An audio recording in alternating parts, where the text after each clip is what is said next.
I'll refresh my YouTube page. Hang on. Let's not get too vocal. I mean, I just started. That means your voice is being heard now. Hello, everybody. My name is Michael, the creator of Cook Before Watching and its content. And today I have a guest for this stream while I'm creating this rather handsome. I mean, fairly handsome. He's ugly. But while I'm creating this bloke and making him movable. So he's just said hi in the chat. Why don't you just say hi now? Hello, hello, all of YouTube. All of YouTube, fat chance. Yeah. um, yeah. So I'm accompanying my friend here while he You're my works guest. on That's what you are. the. Hmm? You're my guest. That is what you are. Yeah. Guest, friend, guest, friendly guest. Known each other a long time. Well, I've known other people longer, but relatively long, I guess. Yeah. Well, it's been like more than 7 years. Is that really how long it's been? Gee, hang on. I don't know if you can hear that, but the dogs have gone crazy because the mailman just arrived. So, this is really inconvenient. I was trying to avoid that. I thought he wasn't coming today, but I'll be right back. Okay. Right, well, while my friend has gone away to sort out his dog, I'll like to say that I'm like I'm very much I have a lot of knowledge about 3D design as well as character design. I mainly um, uh, sorry. I mainly delve into character design, and so yeah, I know a bit about rigging. I know a bit about how character designs work and all that, and so this should be quite interesting to see. And All right, I'm back. Terribly sorry about that. Dumb dogs. I thought I avoided the mailman, but it turns out I didn't. okay, fair enough. What were you I talking didn't know you about? had dogs. Yeah. So what were you doing? What were you talking about, huh? Just saying more about myself, like that I know quite a bit about 3D design as well as the character design, and I'm mainly a person with knowledge of characters uh, how characters should be designed and all Well, that. well. So saying it would be quite interesting to see this stream as we have since you and I both know quite a bit about 3D and characters Well, for animation and stuff. I like to think I do, but you never really know. Well, I like to think I do as well, but So I guess it's time for me to for me to continue this. Well, last time I was on the stream, I was doing the weight painting, and I did say that I might do this off camera, but I guess yeah, I weight didn't. painting can take I quite a guess I long time. didn't. Guess I didn't do that, but I guess I just better crack on with it now. It's as basic as you can get, really. It's literally just drawing on the surface until you get the movements you want. Yeah, Ooh, when I did weight painting myself, I always found that weight paints were actually being erased from themselves, and I don't never wondered I found out why. Like I uh, erased over a certain part of a weight, and then it just came back. that's something Maya does, really. You get what essentially you're getting is this sort of how do I describe it? What you're getting with Maya is when you draw over a certain weight, it sort of splits the difference. So if you get a value higher than one, whatever else has that value, it hands it to another. Well, it hands it to another Yeah, joint and evens it out. yeah, And the best way to control that is to try and lock the bones that you don't want to affect the. If you go, I think if you go into yeah, the tool window, you can lock the bones that you don't want to have their values taken away from. And if you draw over that value with a locked, with when all the other bones are locked, you're effectively going to change nothing. So yeah. That is what I've learned through trial and error experience, as well as how there are different brushes as well in Maya, and like different brushes do different things. Like there's add weight and brush, and then there's a like a erase weight brush and stuff like that. And so it takes a bit used to getting used to it. Just well, Uh, yeah, just keep trying. Like, see what works, see what doesn't work. yeah, at some point I made a character for a 3D animation. The boat and the weight paint worked quite well. But when I exported the final animation, it just suddenly went out of control and it didn't animate properly, it didn't export properly, and I don't know why. Oh, It I've kind of penalized me. I know the feeling. Like, in my final year project at university, one of the things I experienced was I simulated a character's dress. And like, I'd looked at Yeah, the simulation and everything looked fine. And then when I rendered it, the dress just ended up clipping through the legs and not at all what I was seeing on screen. I'm just like, why are you doing this? Oh god, now I gotta render all of this again. I was rendering this for like 2 days. Ah. yeah. Did you get it done right? Well, what I ended up doing is I ended up taking the dress only. Like, I rendered a mask layer. No, sorry, no. I ended up cutting everything else out so that the only thing that renders is the dress. And in Right. compositing software, I edited the dress in so that it looked like it was rendered with the screen. Hmm. So Do you think cuts down the render time. yeah? Do you think stuff like that like should be taught extra, or do you think it's just something that would that you just gradually improve upon on yourself? Kind of like in truth, there's not really much you can actually teach Yeah, with this stuff. A lot of it is like just learning it yourself. You gotta like try it. They can tell you the basics, but everything else you've gotta figure out as you go along. yeah, but like when it comes to teachers, like they seem to have a lot more knowledge than just the basics. So I would have expected they would teach as much as they could, really. I always found it a bit of a shame that they only taught that much, and then they expect you to figure out the rest for yourself. But I'm thinking, what's the teacher actually there for with all this knowledge, and he doesn't use it for helping people become better 3D designers? Well, So they didn't, so put it they don't this way. struggle like Put it this way. When we were in college, I remember one of our mates creating things in Blender, and I was always thinking to myself when I was seeing that, I cannot see myself doing that. And then I go to they did. university, and now I know how to do that. But Yeah. the reason why I couldn't see myself doing that was because I didn't know where to start. Ah, I see. Okay. And Yeah. in many ways, the teachers were that. All right, you don't know where to start. All right, here's where you start. Have fun. Yeah. I basically had that, but I expected them to tell me more than just the basics. And then because basically what they did was like, here's the basics. Here's how you can make any shape in 3D Max or Maya. Now, go and look at tutorials in your own time and try your best. And just like that, I just thought it was a bit terrible in my opinion. I felt like they should have been able to teach it better than the tutorials. And given that there aren't very many tutorials, very good ones as well, it's a bit difficult to learn it like that.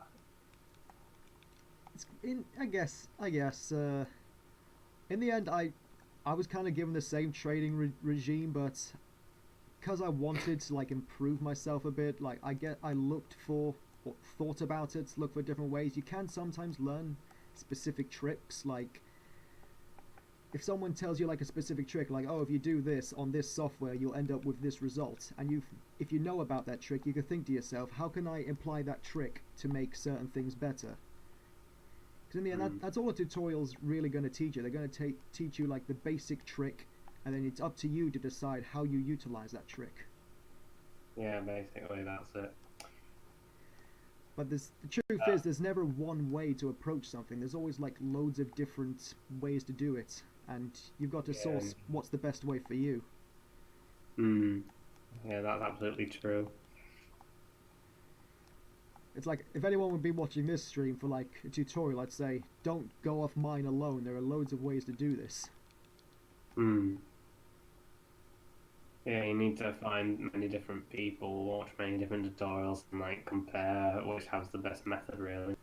I'll say this for example: if you look at the bones on my model, you'll notice the arm is like full of 6 different bones. Reason be- Yes. reason being is because these three bones are basically going to make it so I can twist the arm without manipulating something else further down the line. So Hmm. the shoulder, for example, whenever you twist your forearm, and by that I mean if you hold your arm out at a right angle and you turn your arm like whatever, I don't know how to describe it. So like Like move your shoulder forward.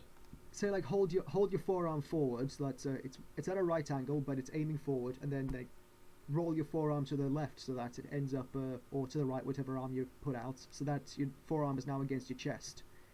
Something you'll Hmm. notice with your shoulder is your shoulder doesn't rotate, but the lower parts of your arm does. Okay. So essentially, these bones are going to simulate that effect by countering against the rotation of the actual forearm joint or the actual arm joint. I see. Like, is this your own method, or did you like find it on a tutorial and thought that this is a good way? This was a trick that one of my tutors showed me. Another one showed me a trick where you can use blend shapes, or in this game as it's called, or this program it's called shape keys to do the correction. Okay. Sometimes you can use both. Like if one doesn't work, or if one doesn't work and the others do, using both can have a good effect. Hmm. One, I know one thing I definitely struggle with on rigs is I really struggle with the face, particularly joint face rigs. I really struggle with joint face rigs because I wasn't taught how to do that. Now Yeah. I've Thought looked of at it, I've looked at plenty of tutorials on how to do that, but I've never really been able to utilize them properly. I've looked at some examples of facial rigs, like for game characters such as Aku Aku, for an example, given he's just a face. What they did was they created several bones around the mouth and like an extra floating like control to move the mouth up and down. It seems like they just moved them in like individually to make the mouth move the way they wanted it to. It was That quite interesting. that's kind of is like how a joint face rig works in a way. Like Mm. you generate a zone using joints, and that joint now controls where you move it. Yeah, when it comes to like the jaw and moving the lips, I always find it a bit difficult to make a facial rig for that. Normally, the way I do it, like I do know a couple ways to utilize utilize the jaw in the face rig. If I can find where the hell it is, spine 2, spine 3, chest, shoulder, neck, head, jaw 1. Alright, if I make this visible, you'll notice my jaw is controlled by two different bones. One that's facing away, or that's pointing away from the joint, and one well, that's pointing away from the face, and one that's pointing towards the chin. By doing that, I'm essentially able to simulate. I'm able to lower the jaw using this and make sure that the mouth stays relatively straight without it clipping into the neck. Because that's kind of what the jaw actually does. It sort of has a sort of arc where it goes forward, and that's again to prevent it from essentially strangling yourself whenever you open your jaw. Yeah. And Mm. it's a very subtle thing, but when you add something like that, and I attach this to essentially a set-driven key, as it's called in Maya. I don't know what you'd call it in this, but it's pretty much the same thing. I'm able to open the jaw without it clipping into the person's neck, I see. which is very handy. Mm. Anyway, hide that. Hide that. Don't want that to be visible. Where was I? I don't want the face. Let's move the face controls or the face keys all the way down. So I wanna. Oh, that's gonna take too long. So talking about this model in particular, how long did it take you to like model and the whole character? The whole character. How long? I'd say, given non-stop work, probably about a week maybe of modeling. Mm. Like I made a base. I essentially made like a basic.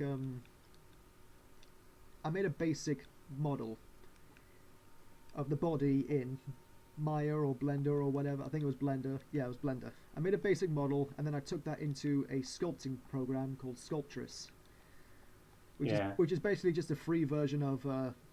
It's just a free version of. What was it called? V-Ray? Yeah. No, ZBrush. Sorry, ZBrush. It's a essentially a free version of ZBrush. I see. So you didn't make this entirely in Blender. No, I could. Blender does have sculpting. Other sculpting. Actually, I'll open that up. Yes, has a sculpt mode where if you open it, you can sculpt the surface. Yeah, because like when I'm working in Maya, I make the character and I make the rig all in Maya. I find that the character modeling tools are quite intuitive to use. It's they're fine. Like I've seen. I would actually say I think Blender's modeling tools are actually better than Maya's. Okay. But that's just my what I think. But I can do both. It's a sort of thing really where you know one, you know all of them. Yeah, I'll probably try doing something in Blender eventually. Like for make a simple character at start, Ooh, and then try and make a simple rig for it and see what happens. Basically, get used to that. that looks ugly. Let's just make sure that that works. Yep. I think that works. It didn't. Oh God! His face is now out of his. All right. Uh, Excuse me. I think I just dodged. All right. What am I one, trying to do now? one thing that I learned from a tutorial when it comes to making the actual rig itself was the use of like nerve controls, where you would have like multiple circles surrounding a particular joint or a bone, and you would parent constrain that to that bone and joint to make it control the that particular area of the body, as well as having a second control to control that, as well as the other surrounding controls that would affect that part of the body. Reason being is because with the NURBS controls, if you put the NURBS in a group, you can zero them. So essentially, that position, like in Maya, that position essentially becomes whatever angle it is in the world space or local space, which is not very good when you want to rig. So if you get a curve, put it in a group, and then zero that curve so that everything is zero, you can essentially make it so that like say this T pose right here is the default position. If you select everything and put it at 0, that becomes the default position. Yes, that's true. You have to, in Maya, it's called freezing. Ooh, that. Like freezing the values into that position, and then that becomes the new default. I was never told what people in the industry call it. I just knew that's what you did. Well, in Maya, I think that's my specific language, but it's called that in that particular program. I don't know if Blender has anything different to call it or something, or is it just like a numeric value that you just change and Blender actually makes it like that whatever position it is in edit mode becomes its default position in pose mode. So at the moment, you can see I'm morphing the model. Truth is, I am currently in pose mode, so I don't really need to do the zeroing. I can take this, set all the values to 0, and everything goes back to where it was. So I don't need to do all that zeroing down everything, because Blender does have a system where it essentially does that on its own, which is pretty handy. Oh crap! I didn't want to do that. Which is pretty handy. Yeah, quite convenient. And it also means like Blender also has this thing where I can basically take a bone and replace it with a model, so that becomes the shape of the control. Meaning I don't have to do all this locking system in order to create a control rig. So that larger shape is actually the control system, like a polygon you made, and you made it into now control. this is the default look of a bone in Blender, and I can change Okay. that if I go to, I believe this, in the properties menu. If I go to the bone, let's look down. There's a little in display. There's a little thing called custom shape. So I'll do an example. Let me get out. Let me get into object mode. I'll create a I create an iosphere because this is just an example. Put that there. Then I'll select the bone. I said select the bone. Select the armature. Go into pose mode. Select this bone. Open up iosphere, and as you can see, that this iosphere, if I rotate it, is now the control point. Okay. And I didn't want to do that. Iosphere. And if I can even turn it into wireframe, so that it doesn't take up or hide the geometry. So that's pretty good. That's pretty nifty. Hmm. So they don't have to do all this locking system, and it does save time a bit. Yeah. It saves a little bit of time.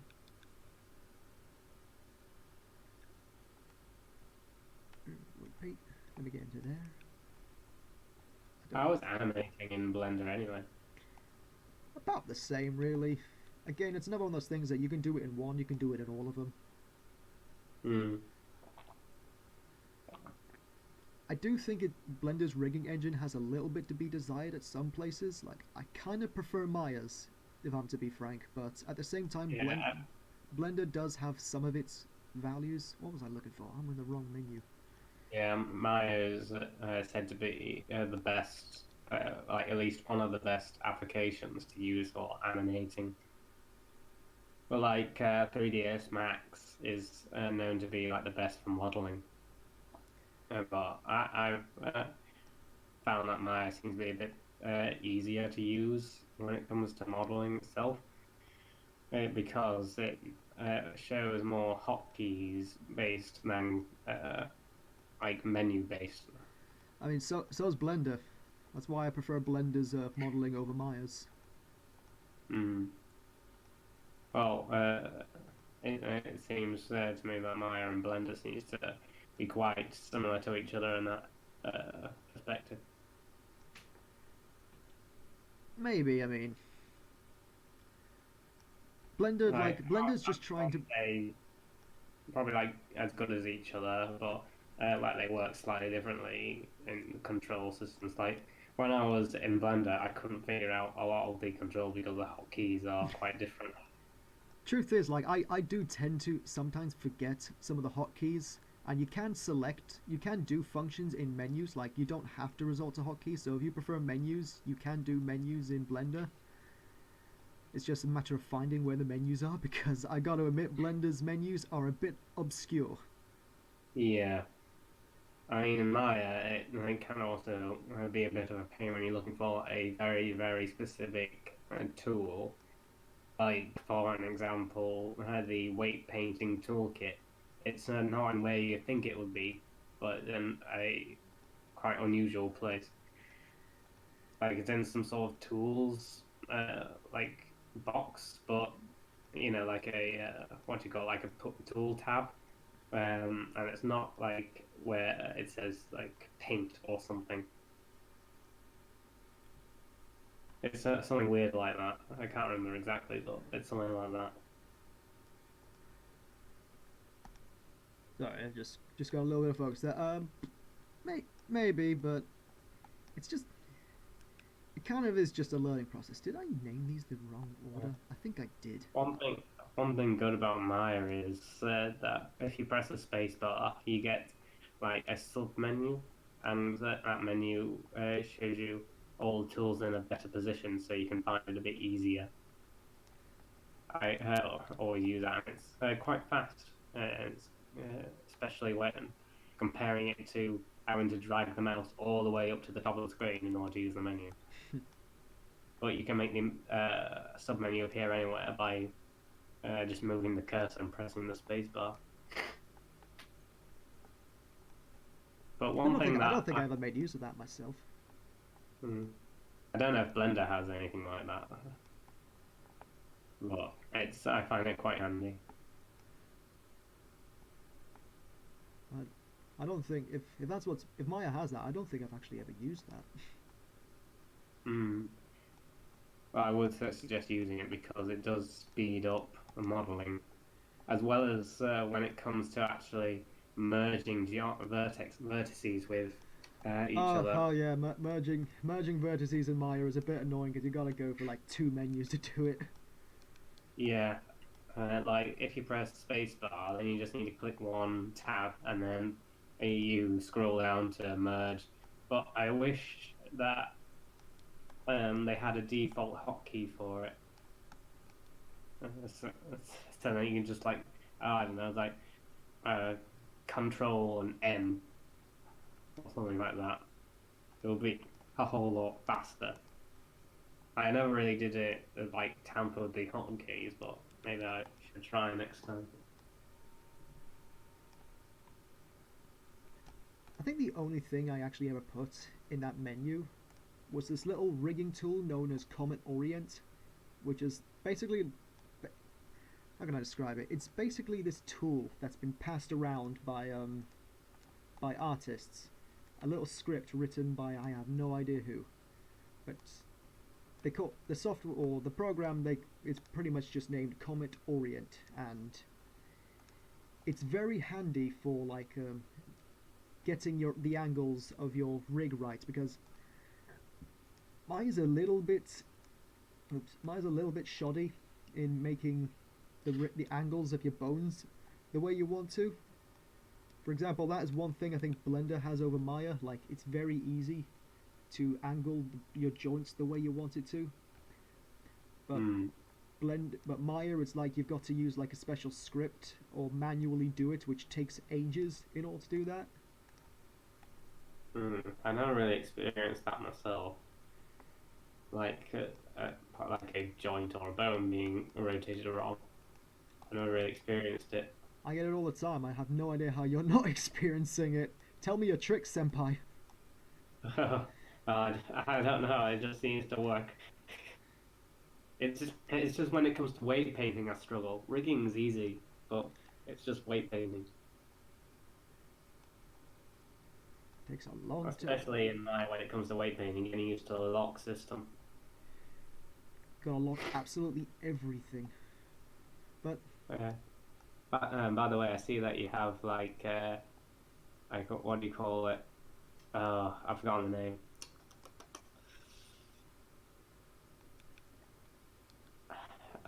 Like a five corners shape, a five corner quad. I can't remember the name of it.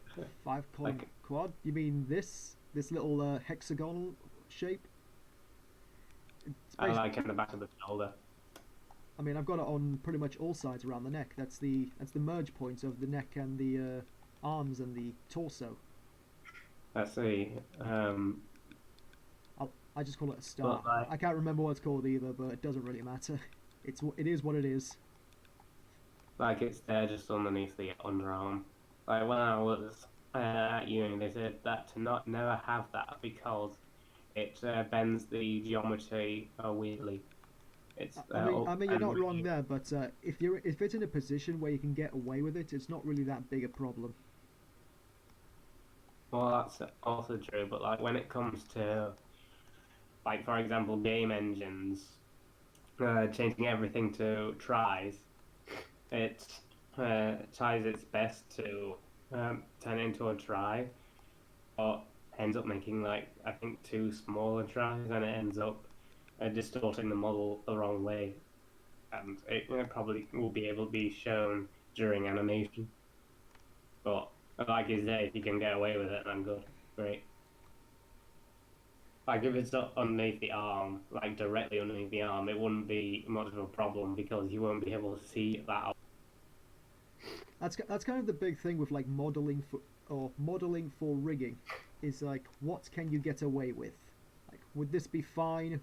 Like, it's usually like in studios, riggers and modelers are in very close cahoots to make sure everything's going well. Like, sometimes a modeler will make something and the rigger will come back saying, "Sorry, this is interfering with the rigging. We need to change this."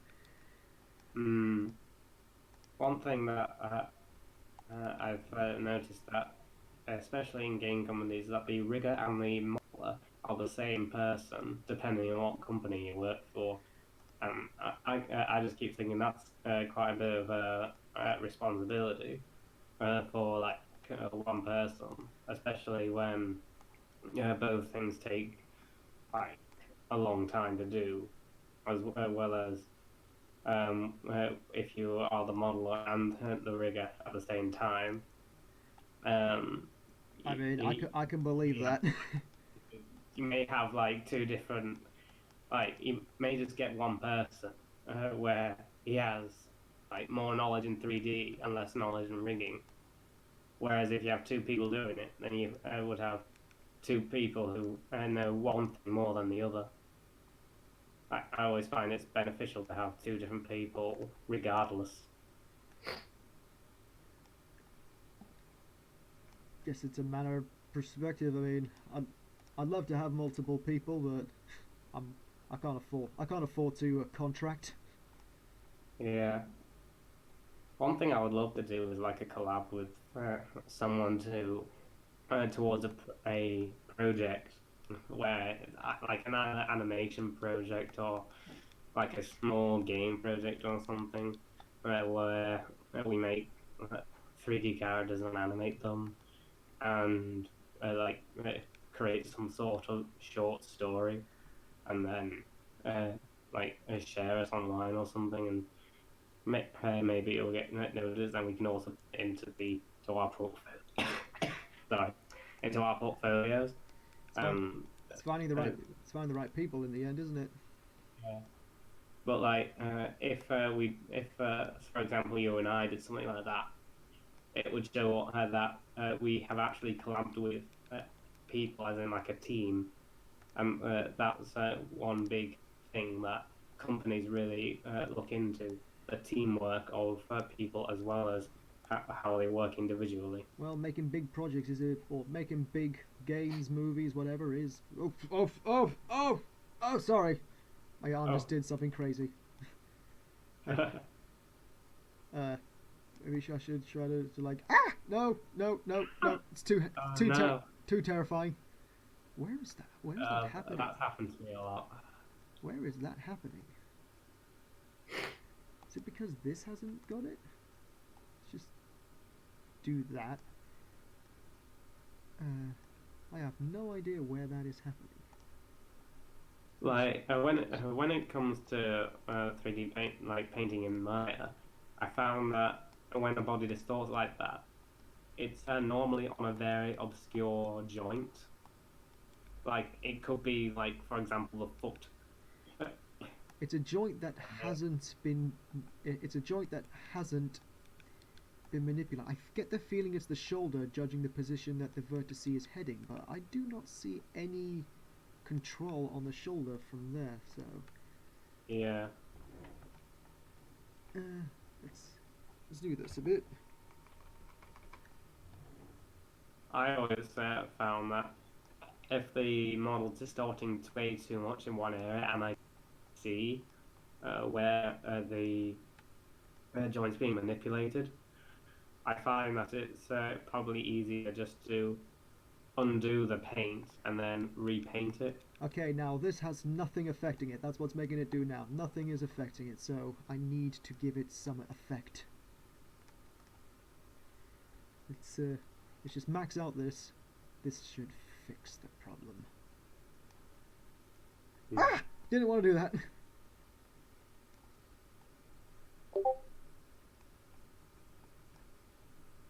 Okay, okay.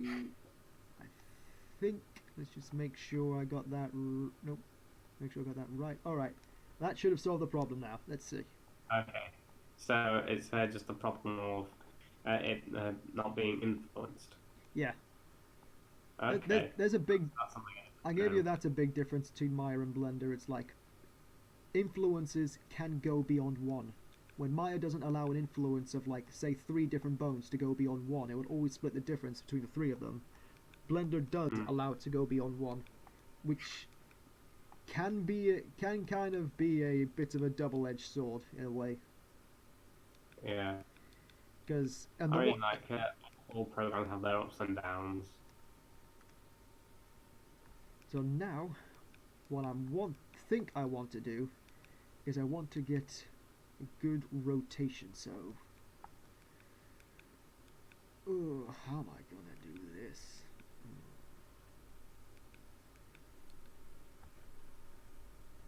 Alright, I'm gonna go to the highest joint.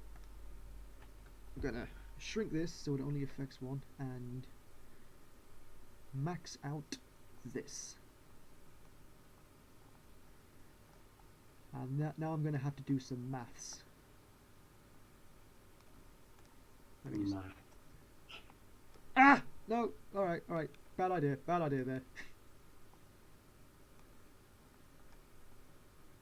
Right, get rid of that. Get rid of that. Alright, so between the highest value, which is that point there, and this, or the highest point to lowest point, I've got 1, 2, 3, 4, 5, 6, 7, I think. No, 6. I've got 6 polygons, or 6 vertices between the high point of the arm and the low point. And let's do the max point at the middle as well. Max point of rotation in the middle. Where should that be? Should that be here? I think that should be here. No, wrong brush. Okay. There we go. And actually, wait. I don't need this arm to be turned anymore. I'm gonna put this arm back in position. So when it comes to weight painting, did you modify the colors to your liking, or is it always like default yellow and red? At the moment it's on its default. I need to change the rotation system. I always found that the color system seems a bit confusing. When like especially in Maya, because when using the color system, it generates the values in blue, red, yellow, green. I seem to remember it being black and white in mine. Has it changed? Now there's two options. You can use color value or you can use black and white value. I always use black and white value because it's easier to gauge, in my opinion. Maybe, but at the same time, I struggle with the black and white because they're always very close to blacks that I miss. Like, But you get the same with the color value as well, because there's always like very faint cyans that you miss. Yeah, but when it comes to using black and white, I noticed that it's quite easy to engage of which color increases the value and which color decreases the value of the weight influence. Like if So you're painting colors, or like instead of choosing the value of the strength you want to use, you select the colors in Maya. like it's pretty much default to red, blue, yellow, and green at the start, but I think you can change the color. I'm just trying to remember because I always operated in the black and white myself, but Yeah. Basically, I would say color mode is like advanced mode, and black and white is like for beginners. It's easier to gauge it in black and white, in my opinion, because if something is black, then there's no influence to it. But if there's something white, then there's influence on that particular area of the mesh. I'm sure Blender allows me to create my own color values But somewhere. I'm not quite sure how the colors change the values. Like, what value is blue and corresponds to red? Like, red being the highest value and blue being like the second to red or something. As far as like in this one, I believe the 50, like the point of like 50, like what is the value of 50 is something I've actually never been able to figure out. Maybe I'll set this to set this strength to 0.5. Let's see what color 5 is. Oh, wait, that was subtract, not. 0.5. So essentially, green is a value of 50, and I'd say yellow is probably 2.5. Oh, sorry, 0.25. Let's see that 0.25. Oh, that's cyan. 0.75 or 0.75. That's got to be yellow. Yeah, So yellow. when it comes to you weight painting, do you just take a guess at the how much influence it will have, or do you actually calculate it before you apply? I normally just see how the bones actually move. Like I do a bit of weight painting, think that looks about right, then test the bones to see if it's what I want. If it isn't what I want, I keep working on it. Yeah, I think that's how most weight painters actually work. Like, I think it will be rare to find a weight painter who would actually calculate it first Well, and actually knows the value here's an of it and how it will be influenced. here's an example of where I do calculate it, because I'm about to do that right now actually. Okay. So I've got like I want the arm to twist, but I don't want it to. I want to make sure the twist is done right. So I've got two values here. I've got three vertices between the max values, and I want to be able to split the difference between them equally. Now I can either split them linearly or at a factor, but I don't like doing at a factor because the maths behind factors are just annoying. Hmm. But then, like, what is the cube factor of 1? Like, what cubed, what number cubed equals 1? What's the cube root of 1? I have no idea. Hmm. I'm the last person to ask for And maths. I cannot remember how to calculate the cube root of something. I don't even know how to calculate it, to be honest. But I'm not the best person at maths. So I'm just going to do it linearly. So 1 divided by 3 is 1.3 recurring. So that means I'm going to want to do a value of 1.6.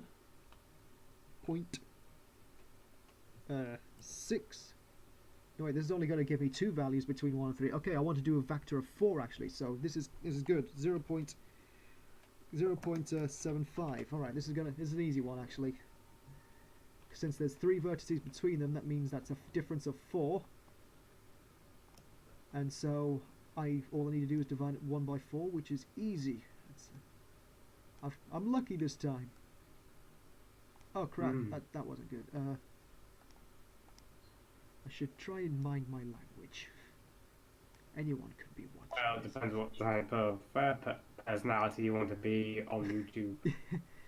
Well, it's funny. Like you get lots of stories about like people in the CGI industry getting angry about something. Like one of my tutors said there was this tradition they had in their workplace when someone would essentially wear a dunce cap, and this when they're wearing this dunce cap, it was basically a message saying, "Don't talk to me. I'm very angry right now." Hmm. One interesting story that I heard, um, sorry, that I heard from a person who worked on the Banjo Kazooie games in Rare back in the day, 1999. And there was this guy who actually did the animations for this boss character called like this boss character that was pretty much a big lantern fish. And when something didn't go right for him, he said like the F word quite a lot, and uh, because of this story, because like he always got angry when something didn't go his way when it came to animating this fish character. They actually named the character after what he says. So they named the character Lord Wu Fak Fak, Fak. Why are the So that's like a little Easter egg in there for you. why are the stories behind like children's projects always so vulgar? Like have you heard of the one with Grant Kirkhope of like when the Tiki character, I forget that character's name, says does like its magic spell and it goes Umanaka. It's saying Yeah, it says U Minaka. Yeah. which is a reference to Grant Kirkhope going to the doctors to have his testicles checked. Um, well, that character you're talking about is called Mumbo Jumbo. And one other funny story is that the person who actually provided the voice for him, uh, it might have been Grant Kirkhope I or think it something. was. I think it was Grant Yeah, Kirkhope. Grant Kirkhope. Okay. Basically, when you hear like that kind of sound, it's actually a sped up version of like something like if you think you are good enough, you will be able to do this or something like that. Oh, I know. It's something like I know what it is. It's the football taunt. Come and have you go if you think you're hard enough. oh yeah, that's it, that's it. So that's something I found quite interesting. Yeah, but also like when it came to the voice of um, Clanker from Banjo Kazooie, it's actually just a deeper version of Banjo's voice. So they recorded Banjo's voice and they just modified it in audio software to make it sound deeper. And so there's the voice of Clanker. They Cut, slowed it down quite a bit as well. cutting corners always fun. Yeah, it saves a whole lot of time. Ooh, that's gonna that's gonna wreck some day. All right. I hope that is how I want it to be now. That doesn't look right. All right, time for a test. Time for a test. Object mode. Set it to solid. Actually, I'll put it on textured. I'll put it on because no, not texture, material. Ah, that doesn't look right. I'll put it on material. And let's see if the arm moves right.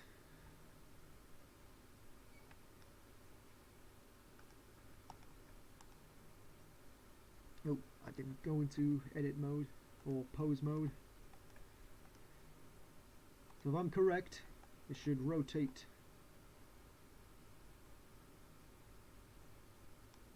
the entire arm, like that. Looks about right. Now let's get the let's get the forearm visible because that's something I want to make sure still bends correctly. Forearm looks like it bends pretty decently. Ugh. Fingers still need working on though. Yeah. Now it's time to do the twist of the wrist. That's fun to say. The twist of the wrist. Oh, want to get out of that. Back into weight. Like you can't copy what you just done on this side to the other side. I can, but it's a bit slow. Yeah. Like basically what I do, there's this little option. If I, oh wait, excuse me. So all the bones are saved in this little menu called vertex groups. I can also use vertex groups for other things such as surface. Like if I want the surface to generate particles, I can use vertex groups to generate particles and stuff like that. So this is basically just a universal. You can do it for anything. In fact, in many ways, like I'm creating all of these. When I made this rig, I did automatic skin weights. I don't even need to do that. If I attach or if I parent the geometry to the armature, and then vertex groups creates a vertex group with the name of one of the bones, it will automatically lock that to the bone or whatever I have painted to the bone. But it's usually a good idea to do the automatic skin weight so that you've got a rough creation of what you want, so you have to do minimal editing. Yeah. It's the same with Maya, really. When I found out when I used default weight painting, the automatic weight painting, that the values go in all different sorts of places and it just ends up being a big mess. So I just end up erasing the weights and then repainting it. It never really goes. Truth is, it never really goes how you want it. You've always got to do a bit of correction. Yeah. That's why computers don't replace humans. Not yet, anyway. Not yet. I mean, have you seen an Illumination movie? Well, I saw the Minion movie. Uh, that's good enough. um, I meant like good enough example. I don't know. Is it Illumination that made what do you It's call it, the Lorax? yeah. Yeah, They I've did seen like the that. Despicable Me movie, the Minions movie, Oh, all yeah, that. I've seen Despicable Me 1 and 2. So I've seen quite a few Illumination films. I'd say though, I do think like I'm not that fond of Illumination movies, but I do think some of the dislike they get is a little bit unfair. Like it's a studio that essentially knows its audience and keeps catering to said audience. So Yeah, have you heard that they actually making the Super Mario movie? yeah, what was Nintendo thinking? Yeah, and in I don't know if it was like a fake trailer or not, but it seemed pretty real. That it was a hint. It was showing that Bowser actually has a thing for Peach. So I confirming mean why in that so long. that's kind of weird because I'm pretty sure legitimately the only reason he's kidnapping Peach is because he wants to say I'm your king now. Yeah, I mean it it's follows a his joke name, on the so it's a joke on the internet to say that he's in love with her, but I'm pretty sure legitimately it's like he just wants to get her to bow down to him so he mm, can rule her kingdom. I mean, you could take it either way when it comes to Odyssey's story. Well, I guess he was trying to. I guess that one is like he was trying to claim ownership of her kingdom through marriage. Yeah, Because you know you share each other's riches when you're married, sort of thing. that's true. Yeah, but I would like to see what's the next step for Mario now. We've gone through so much. We've gone through a marriage last time. What's going to happen next? We've been to space. It's revealed that Cooper Jr. Really is mothered by Peach. Oh dear, how does that work? I have no idea. Does he have like human proportions? Oh God, that'd be terrifying. Yeah, I mean it can't be any less terrifying than in what do you call it, Mario Party 2 with a big creepy Donkey Kong head sticking out of a mini car.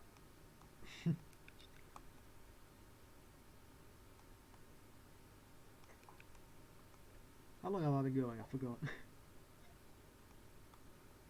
I forgot how long I've been going for now. I'm hoping that by the end of the stream, I would have finished this.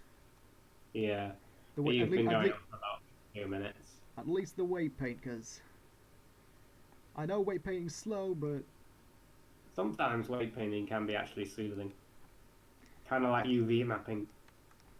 UV mapping is strangely fun. I have no idea why. It's like connecting the dots is somewhat satisfying.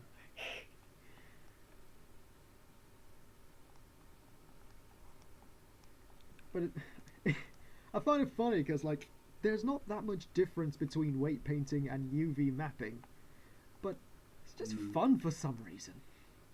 Like UV Yeah, mapping can be such a daunting task. Sorry, like weight painting can be such a daunting task, but when I'm UV mapping, it's like this is fun. yeah. I suppose it's like a manly version of knitting. Manly version of knitting. I mean, you could just go Yeah, knitting. Doesn't have to be. yeah. Oh, UV mapping is kind of like knitting in a way. Let's see if I've got this right. I think that's right. Let's just make sure the forearm moves is like. One thing that when it comes to UV mapping is that I always wonder how on earth do 3D modelers and texturers make it so that you can't see the seam. Like there's always one seam when U- I do UV mapping. Usually a super massive texture. Okay. Or really good way to hide seams.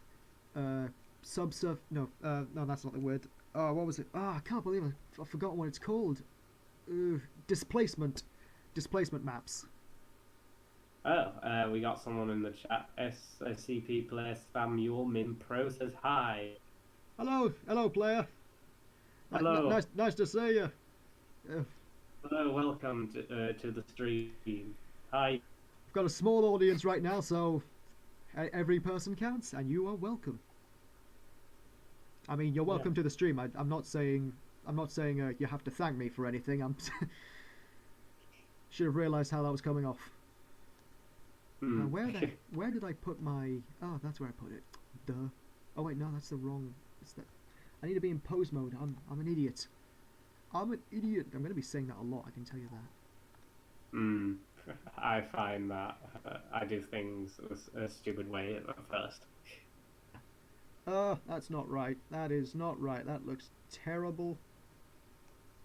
That looks absolutely terrible. Alright, let's bend that so I can fix But it. that's coming along quite well. Yeah, but I don't want that massive indent in the arm to happen, so I'm gonna have to fix that. What have I... Where was I? What? I find that's a question I'm always asking myself with rigging. It's where was I? Yeah. It's a lot to keep track of, really. It's like you turn into an old man early. Now, where was I? What was I saying? Alright, let's let's fix this little problem.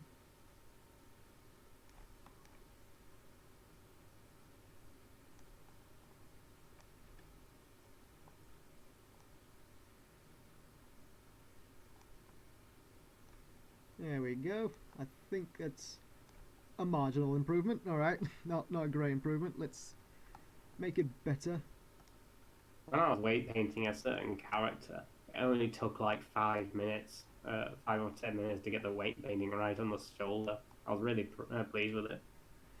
Shoulders can definitely be a pain. Like, same with the leg.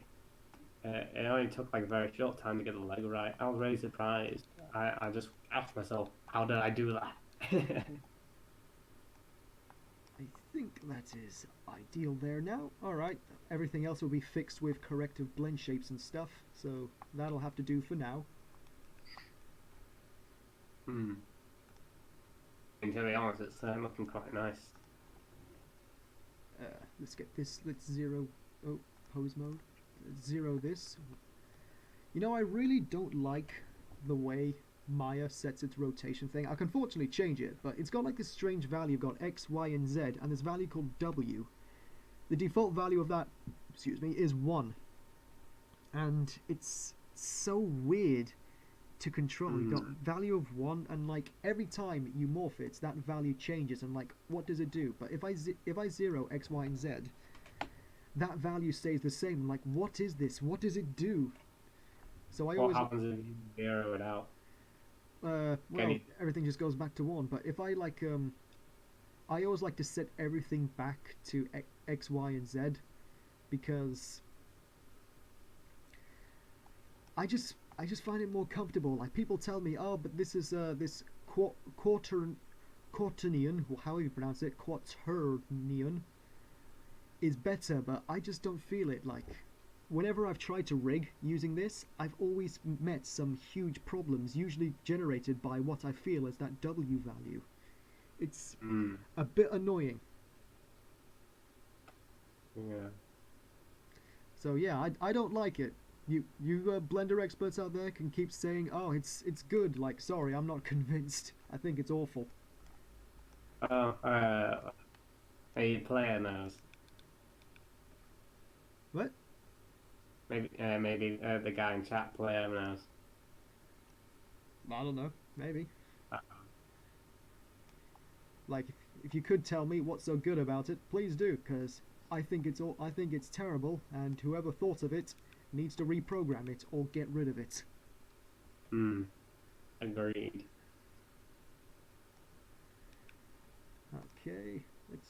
Yeah, if anybody wants to add to the stream, any knowledge you'd like to share, please feel free to type it in chat.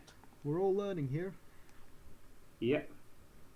We're all learning, trying to get somewhere, to get our dream jobs in the industry. We're all trying to get somewhere by going absolutely nowhere. Hmm. That's how life works. Oh, especially these days when it's harder to get a job in the entertainment industry. It's just a competitive market. It's the way it works. That's the world, and we just got to accept it. Mm. Don't feel bad though. We're all under the same chances. Yep, indeed.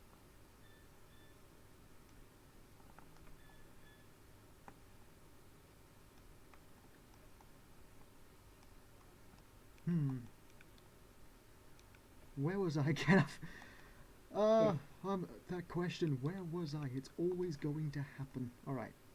Right. So I've cleared these two. I've got that value there. All right. Then I've got this. I might move that down one, but then again, I've got to consider the rotation of the wrist. So let's put a max value there. That looks like it'll be fine there. Actually, wait, I'll do max value. No. You've always got to look at your own body when doing this to make sure that's how it actually works. Mm.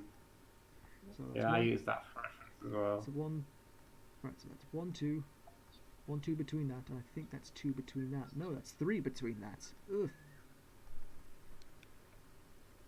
Alright. So that means I want to divide this by thirds, so set this to 0.666666. Because Blender works, I think, with a decimal point of 6.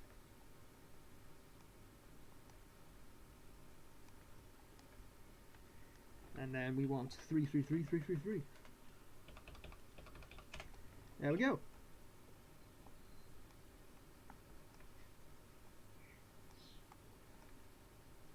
I wonder if the bird's coming through. Better. Excuse me a second. Okay. Like the window open or something.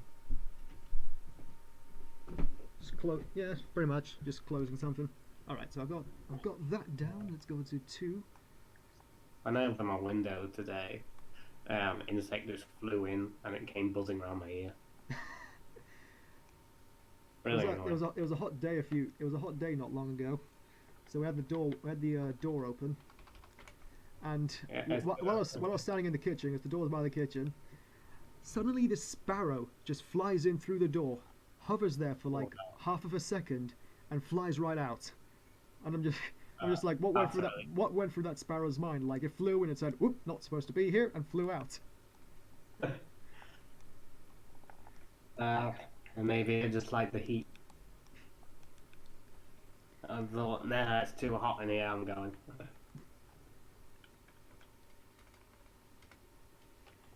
I always feared that birds actually flew in through the windows. Ugh. I've had one or two birds fly into the window. They're normally fine, but sometimes they break their necks, which is sad. Yeah. And there's like always a few cliches with birds when it comes to buses as well. I'm just like watching the bird, like, you suicidal. Here's the thing, but like studies actually show that birds actually do have road smarts. Mm. Like they know to be careful around the road.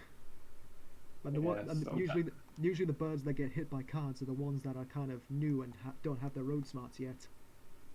Mm. Like once that a bird pretty much whacked the edge of the bus as it was passing once when I was on the bus. Poor creature. Although if it's a pheasant, you got to try and hit it because you want to eat that bugger. Oh, have you had pheasant before? Nope, but I'd love to. Mm.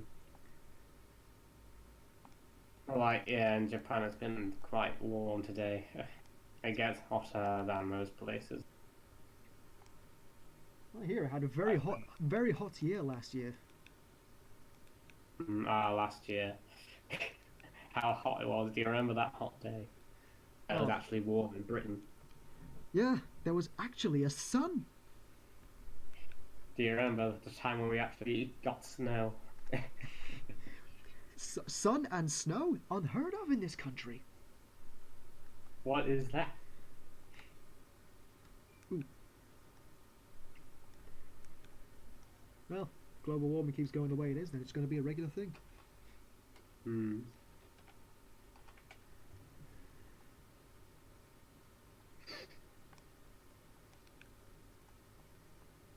Ooh.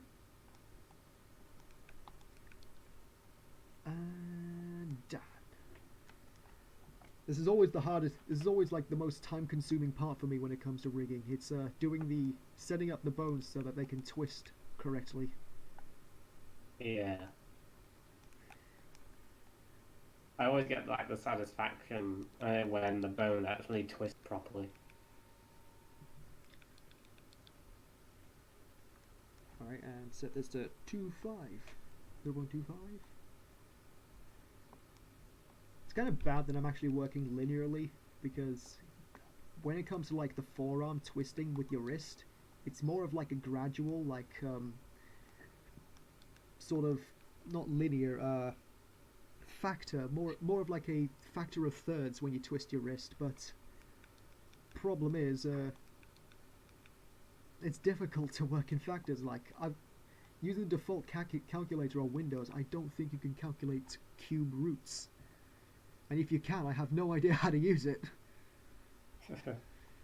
It's like I've got a standard calculator, scientific calculator, programmer. I'll be crap at that. Date calculation. Don't need to do that. Mm. I think that's all of them set up. Let's check. One thing that is quite interesting in Maya is that when you weight paint one side, there's actually a tool to copy the weight values from one side to the other. I mean, you can do it on this as well, but it's much slower than it is in Maya, because you've got to do it for every individual thing. And plus, like with the mirror tool in Maya, I always find that sometimes it puts values on vertices I didn't want it to.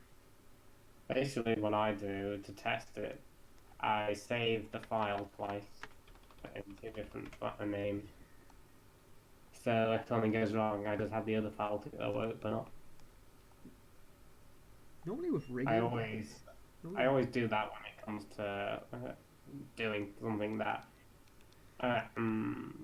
takes a while to do, and once you go too far, you can't. I always save quite a lot and save multiple files with different names, uh, sorry, like um, like I name it like this character one, and the next one two, and three, and four. version 1, version 2, version 3, version 4. Pretty much. You'll end up, when you finish an animation, you'll end up with like 10 files with different, or like final version 1, final version 2, final version 2.2, final version 3. Yeah, basically I ended up like with 16 to 30 different files. Just the way. It's usually a good way to But think about it. Oh, it's usually a good way to handle it. That way, like, if suddenly you find a later version isn't any good, you can retreat to a sooner previous version. yeah, Alright, here comes another hard one. The hand. the hand and its many fingers. With these sausage fingers. I always find the fingers are the most annoying. I, I, I'm worse at modeling a hand than I am actually rigging it. Mm.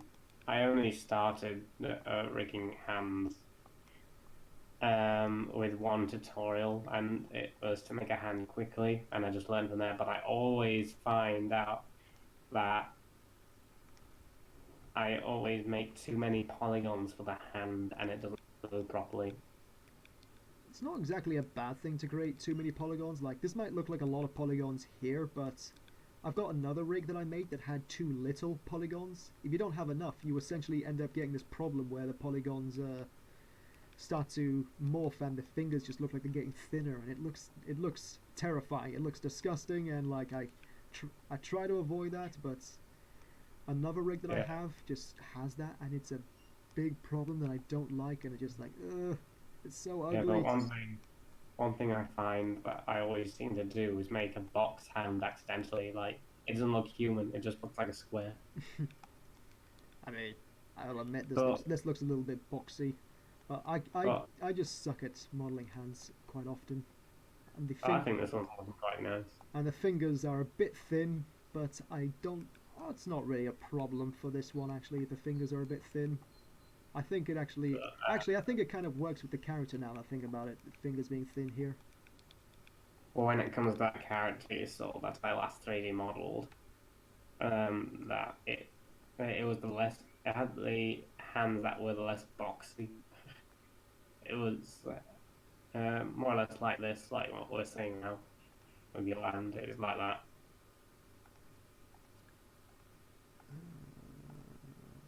Ooh. Normally the best thing I find to do is to first model it. Then after you've modeled it, oh yeah, sorry. First you model it. Very rudimentary modeling though. Like you don't have to put a lot into it. Just make a very quick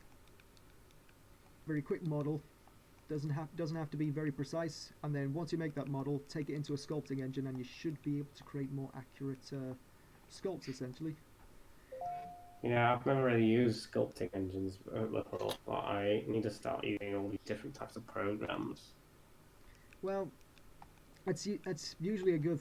That's not really a bad thing because I find that different programs are best at different things. So Yeah, say for example, I think Blender is great for modeling, so I use Blender. I think ZBrush is great for sculpting, so out of everything, I'd rather use ZBrush, so I can take my model into ZBrush. do you have ZBrush? Nope, I don't have the money for it. I'd love it. No, so It's a great piece of software.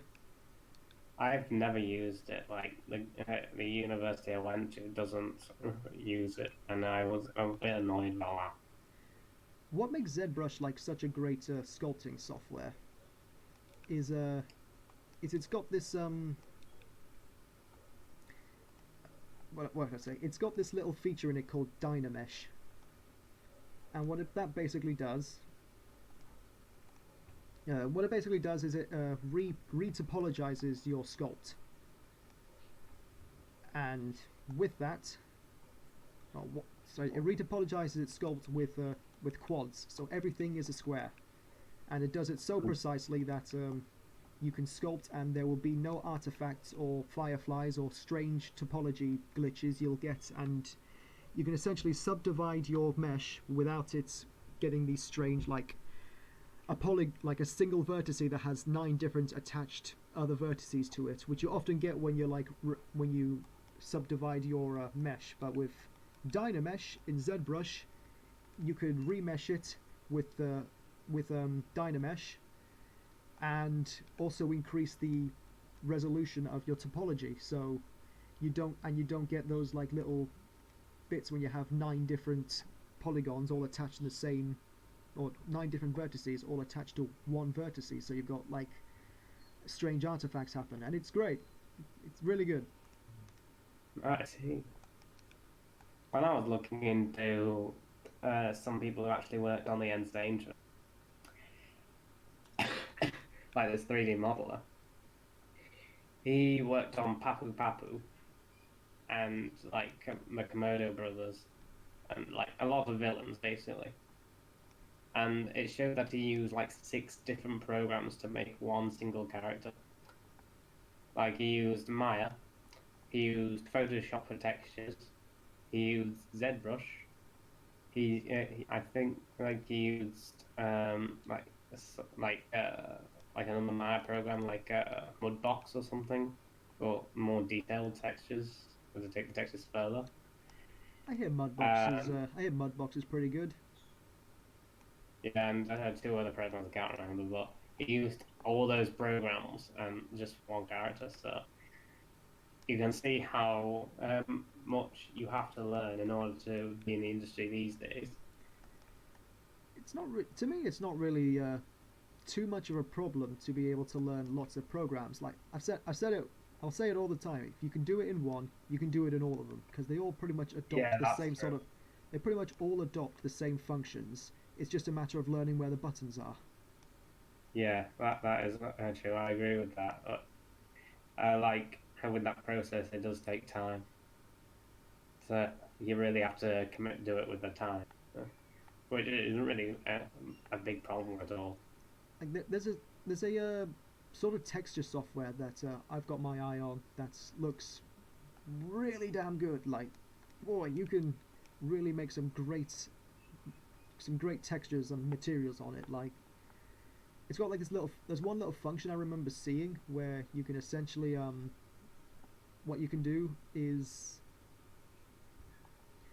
you could like sort of put rain on it. So like say like you've got like a metal kettle, you can essentially like make it rain on the kettle and create lines of rust, like leaking rust on the sides, and it's very good at making some realistic PBR textures and stuff like that. And I've got my eye on Mm. it.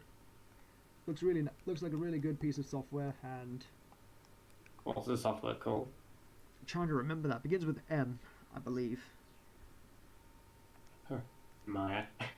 No, Maya's texturing program is terrible. Mudbox? No, not Mudbox. I don't think it's Okay. Autodesk. Although Oh, Autodesk does have a pretty good texturing program. hmm. But well, it's pretty good, but I don't like it myself. I wasn't very good. I wasn't very good at using it. I'd rather use 3D Coat. Hmm. I've used a little bit of 3D Code when I was in college. I used it mainly to make like default characters wear clothes. I think I prefer modeling on clothes myself. I might do a little bit of sculpting, but I just can't. I just cannot seem to sculpt clothes onto characters. Hmm. Like the character that you saw with me, with the last character I did, basically his jacket, it was box modeled.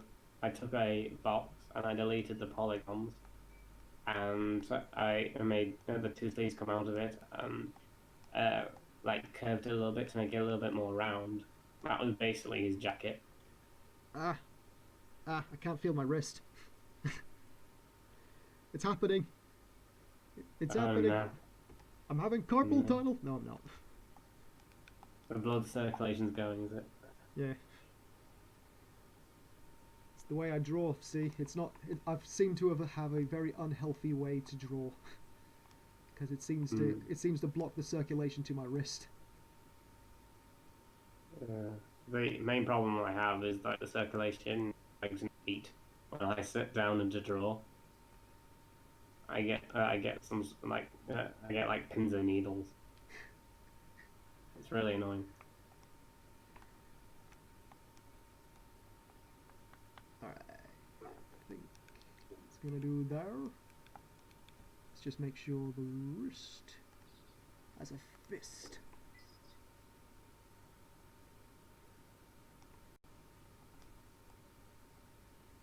Okie dokie. Come on, I want to be done with this arm soon. Yeah. I want to get to some other places. The leg is quite simple. It's a weight paint. All right, all right. Here's one of the hard bits. Like I've got I'll actually do that bit later. Never mind. I'll do it later when it's more convenient.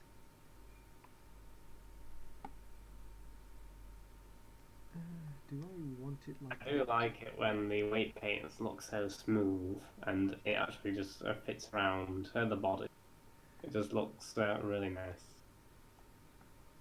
Truth is, it's usually not a good idea to have it smooth because the body isn't that smooth. Mm.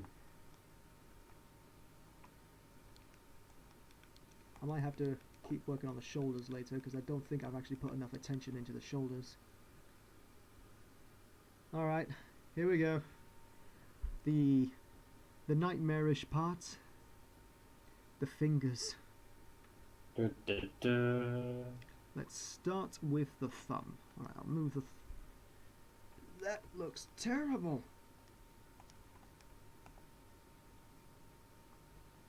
Right, let's get rid of all of that. Oh wow. Looks like a terrible weight paint that.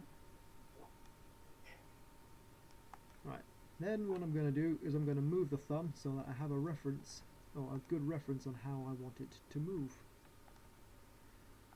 I noticed that some 3D modelers on tutorials actually make the hand point downwards.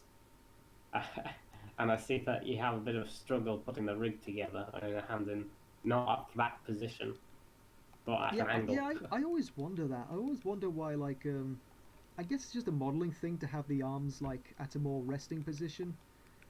But in terms of rigging, that's kind of difficult. I guess it's a way to avoid, like, texture stretching how in ways you don't want it to happen.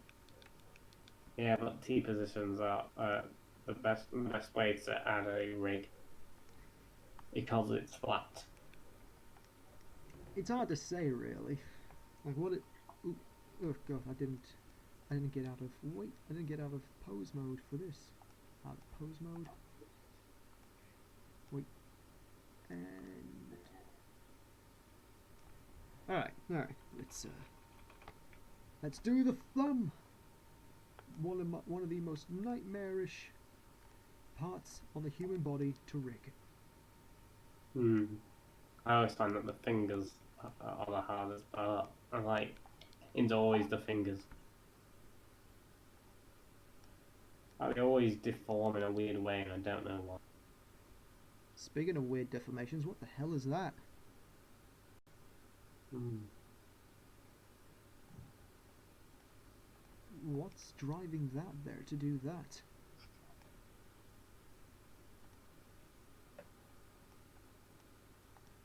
Not that, not that, not that. Not that, not that, not that, not that, not that. Oh, it could be anything. Maybe it's one of the other fingers, actually.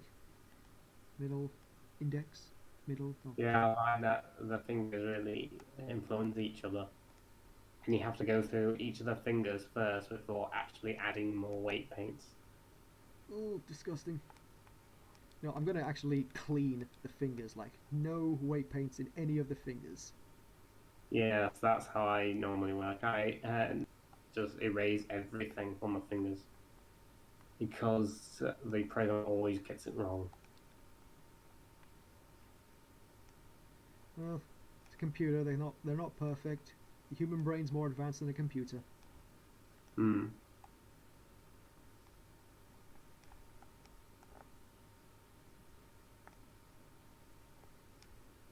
Okay.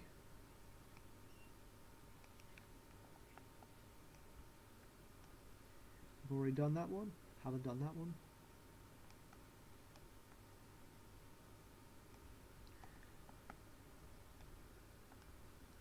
Get the fingertip. Woo, slow progress. Ah! Oh, no, not doing the thumb. Not doing the thumb. That was terrifying.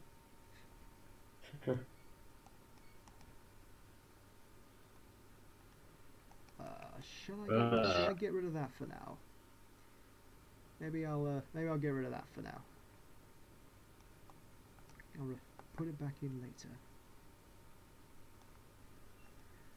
I rid the ring finger.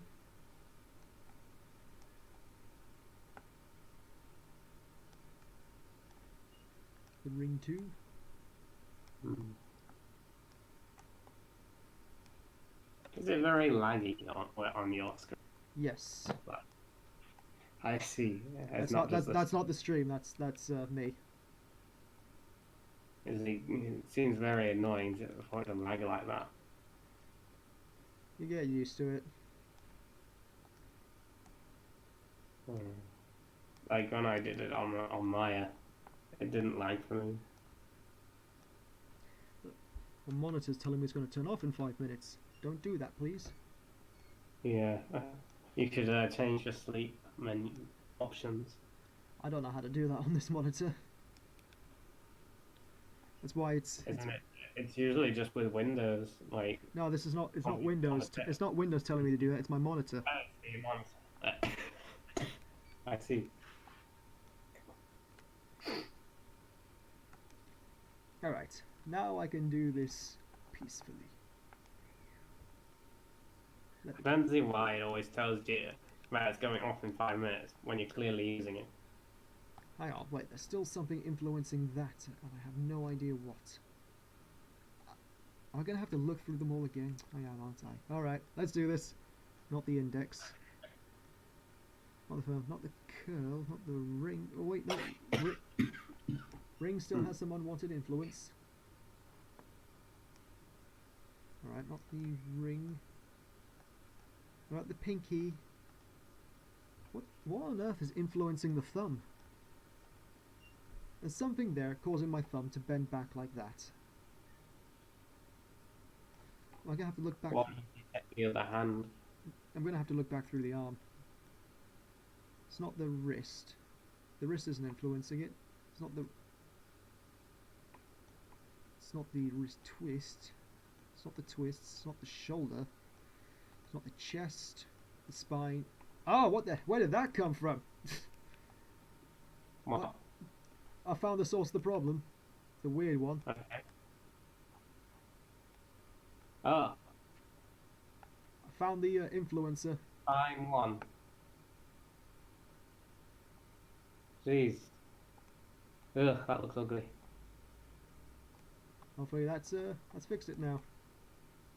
One thing I noticed with the stream is that there's an extra 5 seconds or so lag. It's not a bad latency, really. No. So when you react to something, the stream doesn't show what you're reacting to. Well, for you. Anyone watching will see my reaction when it happens. Yeah, it's quite interesting to see when you are a guest.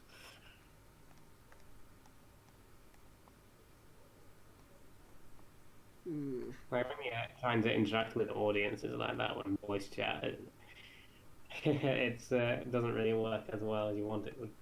Alright. There go the dogs. Gosh darn it. How many dogs do you have? Just two. Two. Okay. It's, oh god, the topology on my thumb sucks.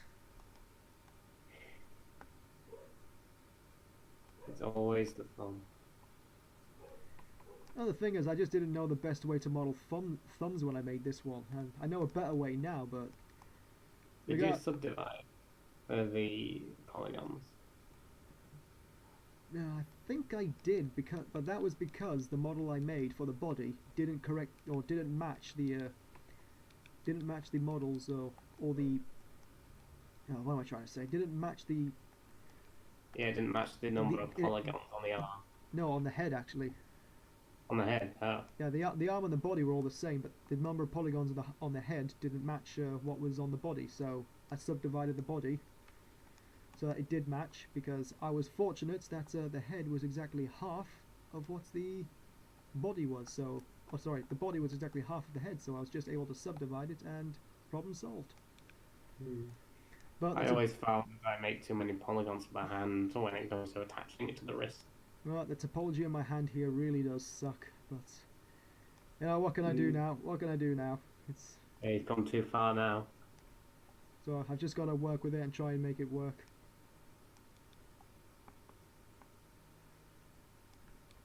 All right, I got that. Let's go a little bit deeper into the rabbit hole.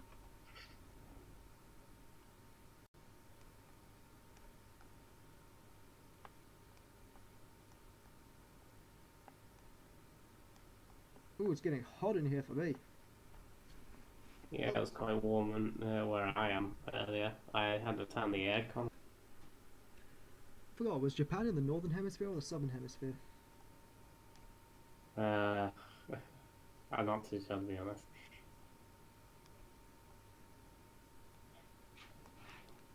Well, we're in neither hemisphere, because remember, flat Earth. Ooh.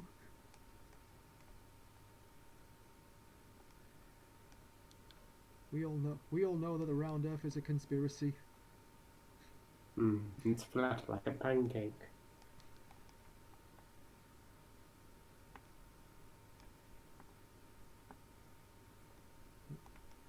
That is so ugly. Why did I have to really mess up my topology here? think I know a way to make it a little bit better though. I do miss 3D modeling, to be honest. It was real fun. I might fix it a little bit. Still kind of sucks. Ugh, it's so disgusting. I'm gonna have to use a corrective blend shape for that. I don't think skin weights are gonna solve that, so I'm gonna have to use blend shapes for that one. Mm.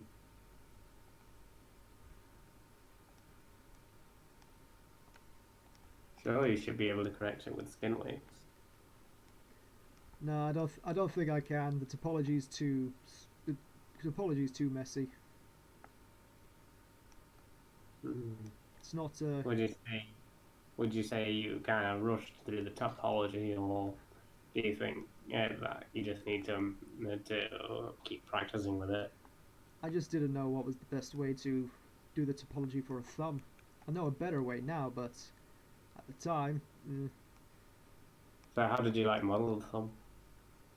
I essentially just extended out a sausage and attached the sausage to the root of what was the hand. Same I did for all the fingers, but where like the vertices I attached the thumb to weren't exactly the best spots for the attachment. Mm. Like there were better places I could have done that, and as a result, the thumb.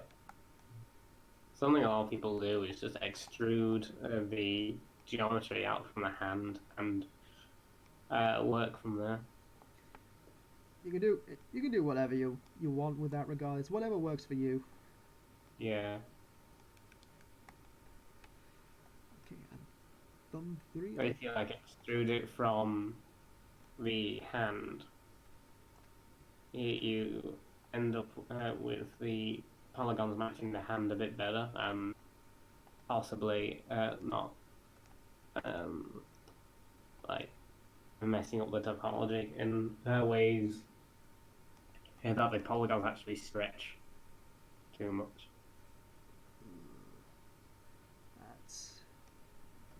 That's not good there.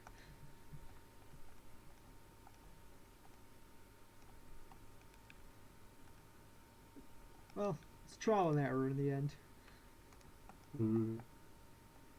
You learn through doing, and I did it wrong. I learned that time, or this time with this model, I did it wrong, and the topology sucks.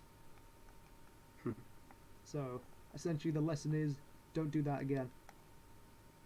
Mm.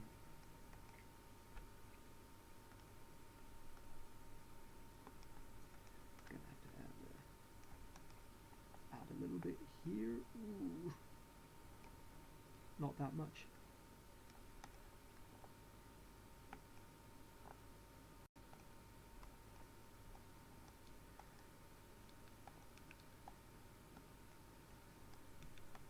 Where was I? There I was. Now the thumb is influencing something on the hand, but I can't see it, so I think I found it actually. Somewhere there. I think a little bit up there. Just turn on. I think at this point I'll have to leave you. Like getting late now. Oh no, you'll leave me on my own. How am I gonna run a show on my own? Well, I did it yesterday, so It's gonna be difficult, but the show must go on. But I'll definitely join for the next time. When do you think you'll be streaming next? I'll be leaving the weekend empty, so maybe Monday. Monday. It may be doable, but I'm not sure. But we'll have to see. Well, if you're busy, you don't have to come. You're a guest. You're only a guest. You don't have to come. Yeah, like I feel like I'm a part of this now, and I like seeing the development. It's like myself getting a mini tutorial. Kind of a bad tutorial, to be honest. Well, I might do an edited. I'm considering doing an edited down version where I actually explain properly what is happening. well, if you've seen all the other tutorials, they they are pretty bad anyway. But Well, it's not that they're bad tutorials; it's that they only do the basics. And if you want to get a good tutorial, you have to pay for it. yeah, which is a bit of a shame. I mean, that's business for you. It makes sense. It makes Mm, sense to not give something out for free when when it might have some value to it. yeah, but I suppose it'll be cheaper than going to uni.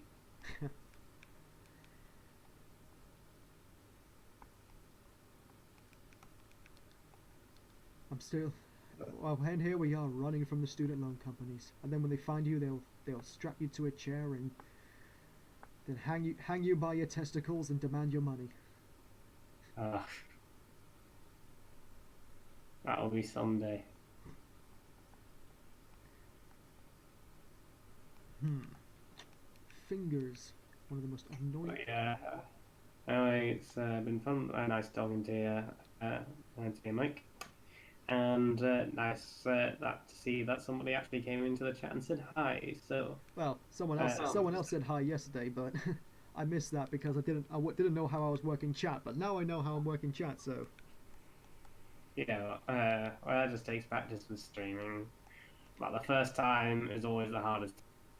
But once you set everything, like get into the routine of setting up things, it becomes way easier. keep it in mind. Anyway, if you must Yeah, go, I won't be here keeping you. So take care, and thank you for okay. joining me, and guest in the stream. Yeah, there's no problem. It's been real fun, and I'll definitely be joining chat. All right, take care So, then. right, you too, and goodbye to everyone in chat. Have a lovely day, and enjoy the rest of the stream. Bye for now.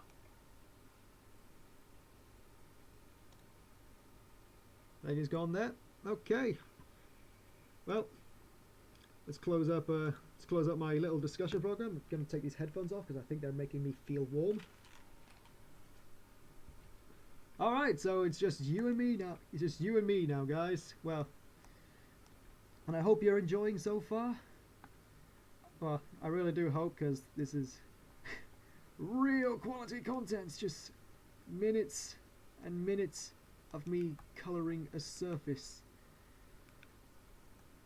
Yeah, it doesn't really sound fun when you say it like that, does it? I might like how long have I been streaming now? I forgot to keep record of when I started. I think it's nearly been 2 hours. I'm going to try and keep it to about 2 hours a piece. That's my plan. Because 2 hours sounds like a decent length for this kind of stream.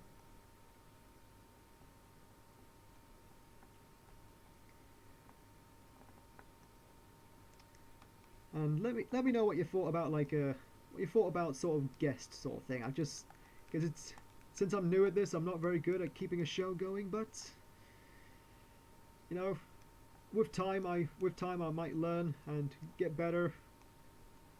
We'll see how it goes, I guess.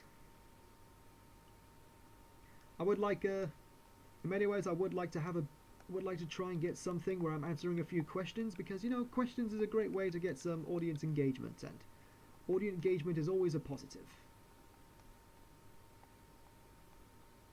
But for now, I guess I'm just going to keep it as it is and hopefully later, at a later date, we might be able to get this sorted in a bit better. So where was... Well, my vocabulary is terrible right now. So if you're thinking like, what the hell am I saying? Don't worry, I realize that what I'm saying doesn't make sense. It's because I'm getting to start talking without thinking about it. I should really think about what I say before I talk, but I feel that if I do that, there will then be long periods of silence. So I'm just speaking my mind here. It's been 1 hour 30 minutes. All right. Thank you for that. So 30 minutes on, 15:09 is the current time for me. So dating this video for you. So let's keep it up for another half an hour.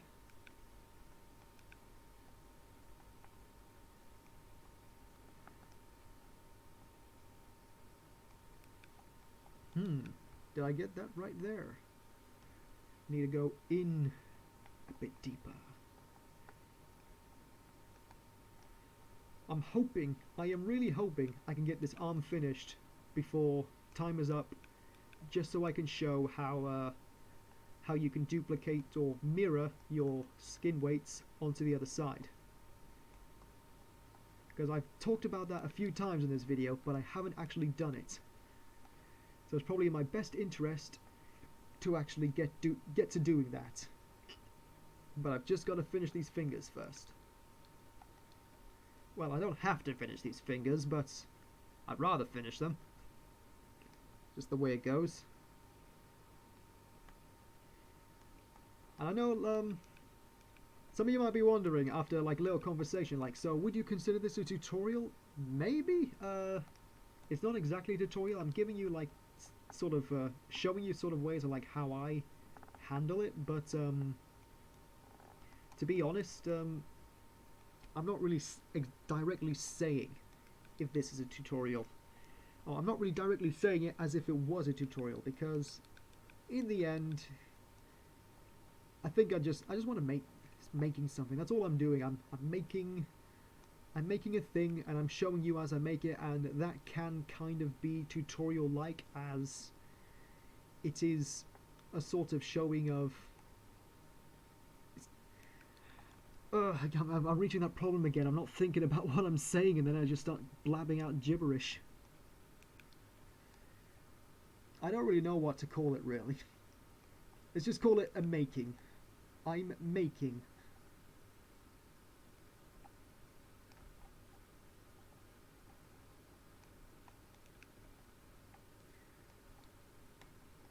Really need...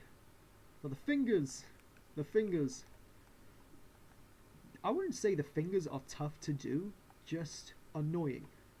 Because it's essentially just doing the exact same process over and over again.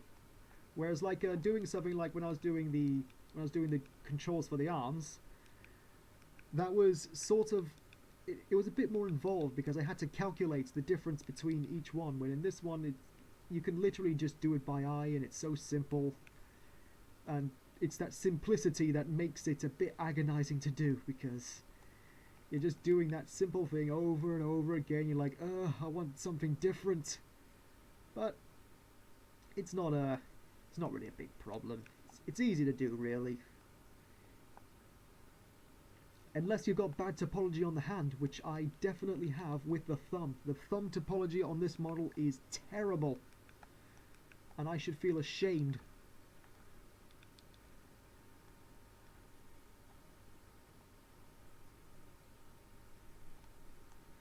Fingers, I'd say fingers are alright.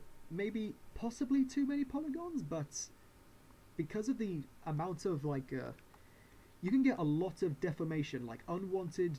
You can get a lot of unwanted deformation. No. Alright, let's get my words right. You can get a lot of unwanted deformation in your fingers if you don't do enough polygons. If you've got too little polygons, you'll essentially get this effect when you rotate the polygon, and the finger will sort of flatten, and you don't want that. So you kind of want enough polygons to prevent it from flattening, but if you got too many, then it's just annoying to actually rig, because you've now got all of these 100 polygons to skin weights, and it's not fun.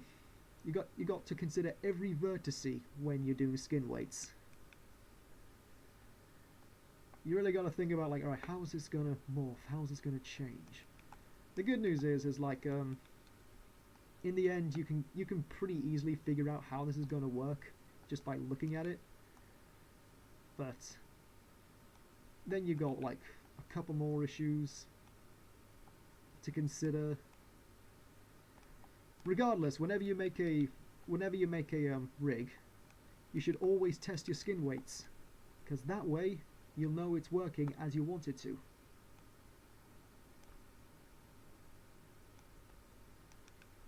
Should I do one edge loop further?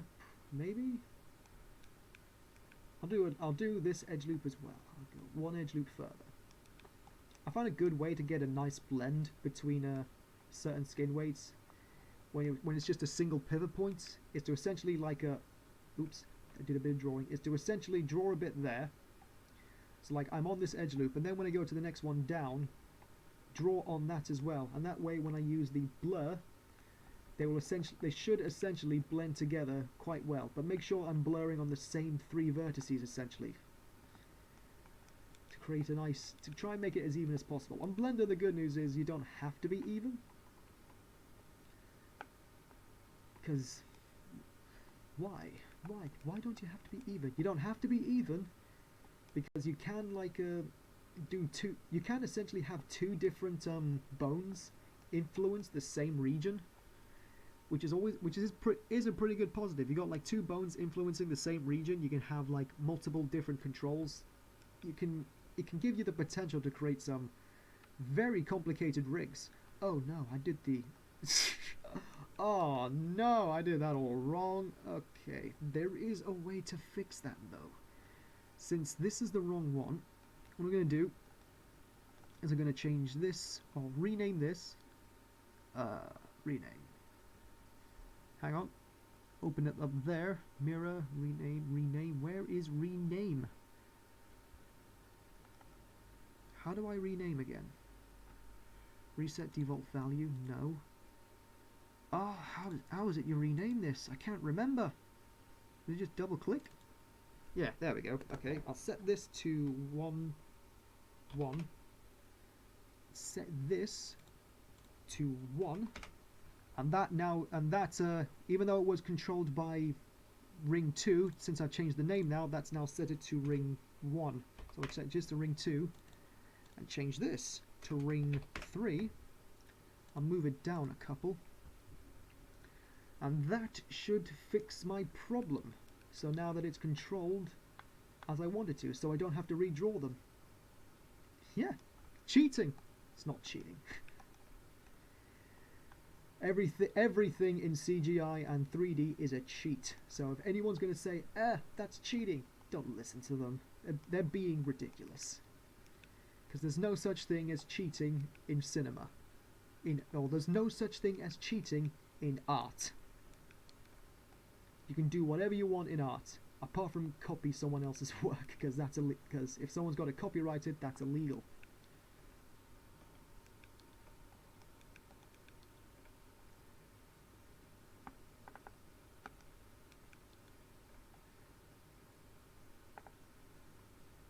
Oh.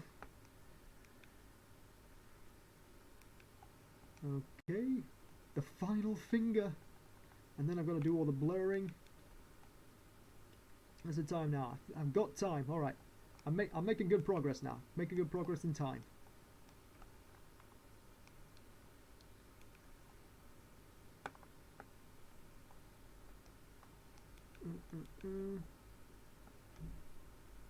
Get over that.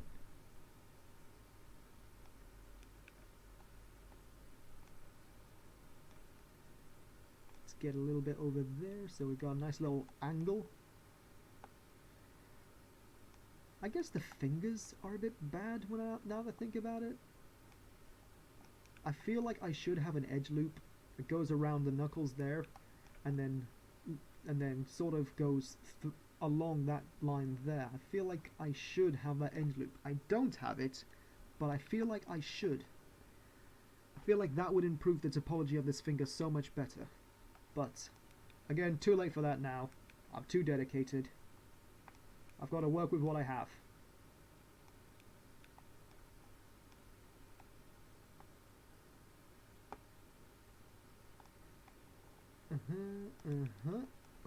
Oh, I just noticed. Unwanted influence.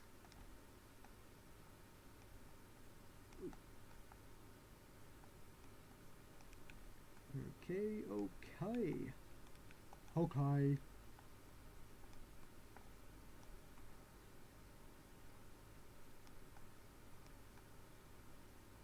Fill that in.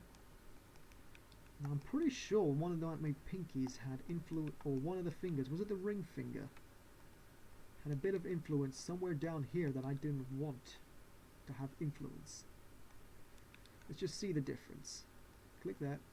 I don't see anything coming up. Don't see anything coming up. Don't see anything. What about the middle? That's not the right middle. Don't see anything. Where'd the index go? There's the index. Index, index. Pinky. Ah, I forgot to get myself a drink. My throat is now parched.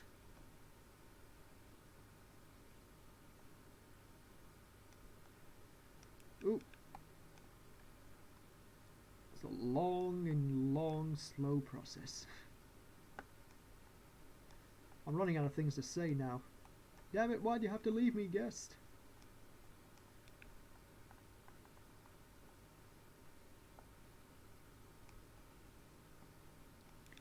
Alright, was that right? Yeah, that's not spot on. Shall I move this up one, maybe? Because that looks... Yes, I shall move this up to here. Actually, no.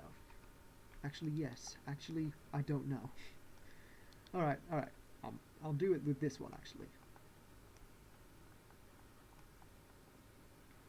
Ooh, get that in as well. Okay, okay, okay, okay, okay. I'm also going to move the index up because it's in an inconvenient spot. Index, up, up, up, up, index, up, up, up, up, up, up, up, up, up, up. Alright, there we go. Now let's smooth these out. Maybe a little bit. Get it smooth. Now I'm gonna try and make it so that the bottom here is a bit sharper than the top. So you've got a sharper rotation there. Let's look at index 1. I didn't do it with that one, but I'll do it with this one. I'll do it with this one, index 3. But because like the bottom of the finger creases more strongly, I find it's a good idea to make it sort of like that. Because it's more effective somehow, like it looks like a better rotation.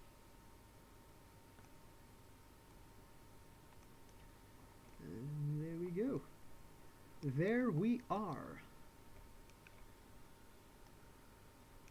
So time, I'm getting close to my time limit.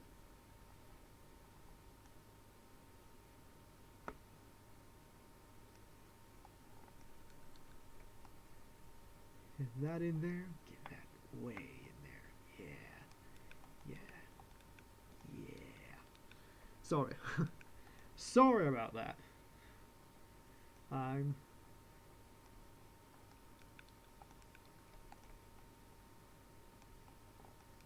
Whoops, that went way too far. That went too far again. Stop lagging on me, okay? Okay, that's going to be fine. Do it again.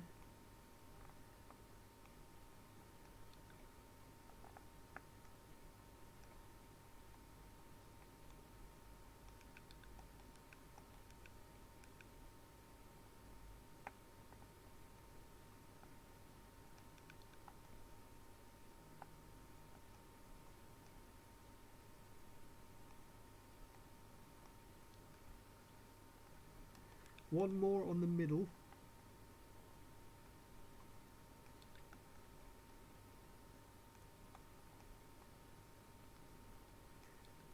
Okay, time for that's the thumb. Let's move the thumb up.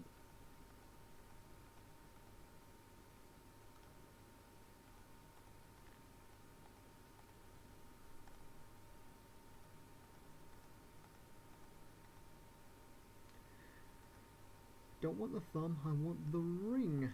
The ring finger.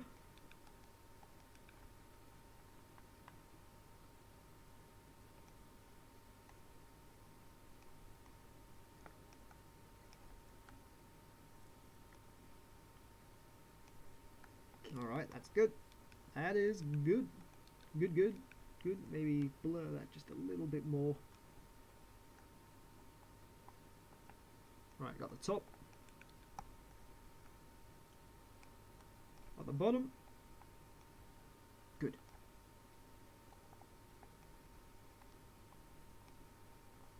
Ah, why do you keep doing that to me?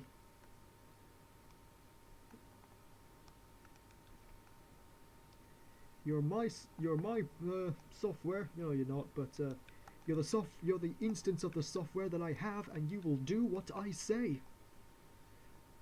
And if you don't, I'm uninstalling you. That's right. That's a legitimate threat. I can't stay mad at you. I'm talking to a computer algorithm.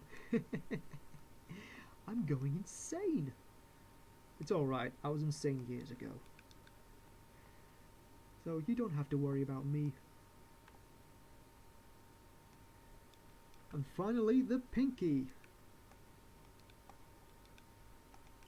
Might actually do a little bit more work in the shoulder after I'm done with this.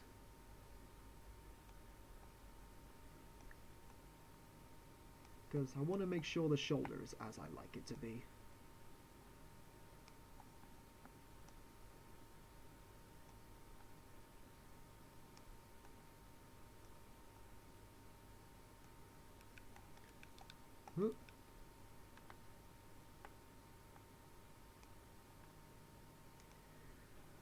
Right, little pinch at the bottom. Oh, never forget the pinch. It's nice to have a little pinch there because the twist of your finger is stronger than it is at the top, or at the bottom than it is at the top. Oh, sorry. Or sharper. That's not the stronger, sharper. So you've got to have like a little pinch at the bottom there. It's either that or make an edge loop that gets thinner at the bottom. Either one works, really.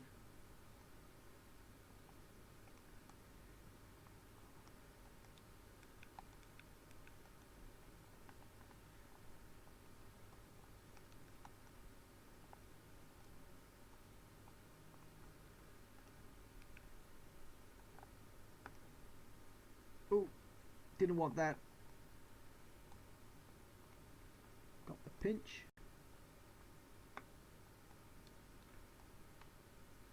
Right, make that a bit wider. And I think that is all the fingers. Let's just do a movement test. Let's hope everything is as it should. I just realized one problem, and that's the hand. Alright. Let's get back to the hand. Let's get back into this.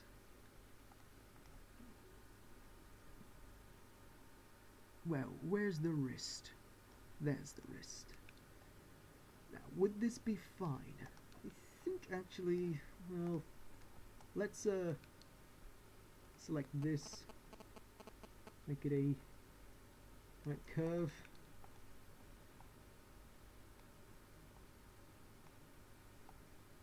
Make that a little better. Ooh, that's not a little better there. Oh well. Gotta work with it. I think that there is actually gonna do for now. For now, let's do the test and if anything isn't working as it should be, then we'll do the fixes. Okay, looks kind of good.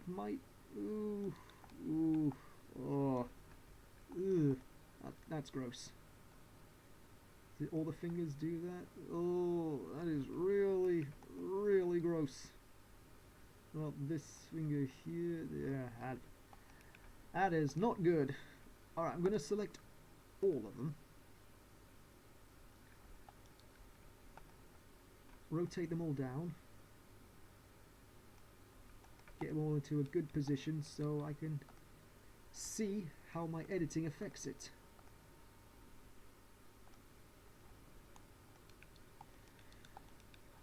First off, let's soften this up a bit.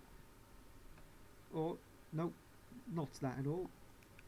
Let's have a look at the... Okay, so that should have more influence, but because of the hand, or the wrist, it's not giving it more influence.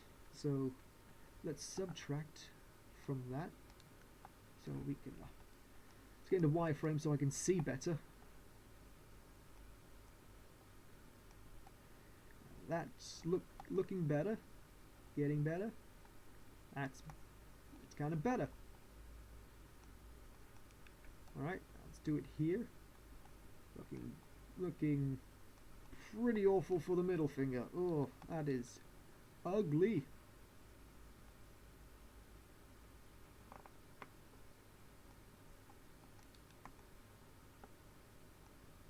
That is really, really ugly.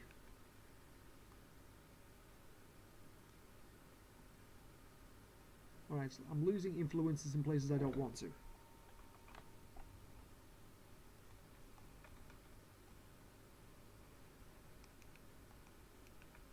Maybe add a little bit more here. I don't think... maybe... Let's blur it out a bit there, actually. It's still pretty bad, really. Ooh, wrong one.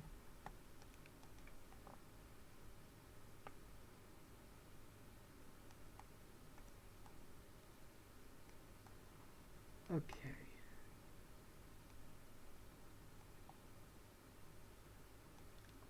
Somewhat looks fine there, actually. Somewhat. Not the pinky. Now, this is gonna be a tricky one for the pinky. Oh, I forgot to do the curl. Woe is me. Ooh, that is awful. That is very disgusting. Pinky needs to be given more influence. Pinky 1. Ah, that is kind of better. Ooh, no it's not. No it's not. Oh, no it's not. Quick, fix, fix, rescue. Call the fire brigade.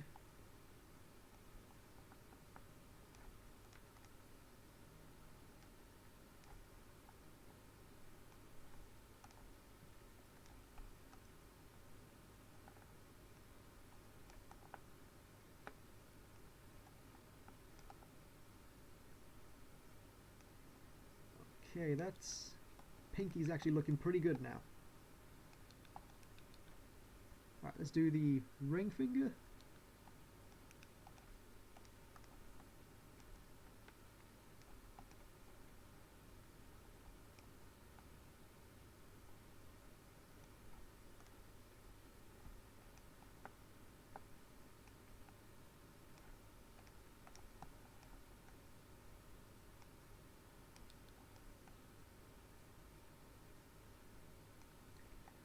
I think the ring finger starting to look pretty good. Let's also get more influence between the fingers.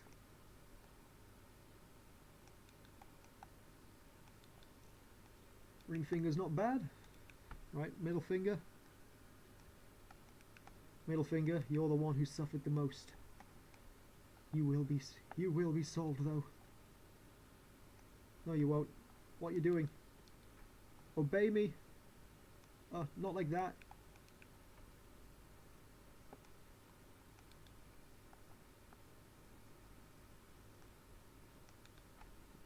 Now let's get a little bit of blur in there. Even it out a bit. Might want to select the wrist for some tweaking or some loss of influence for the wrist.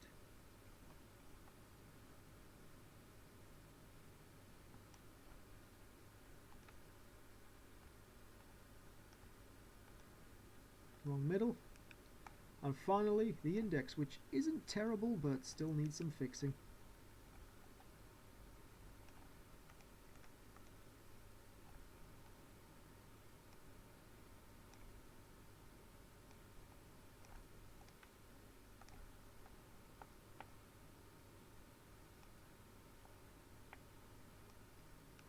Alright, I think just a bit more.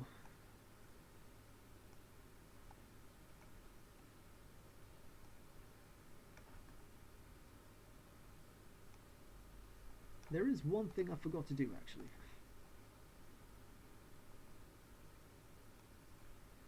Alright.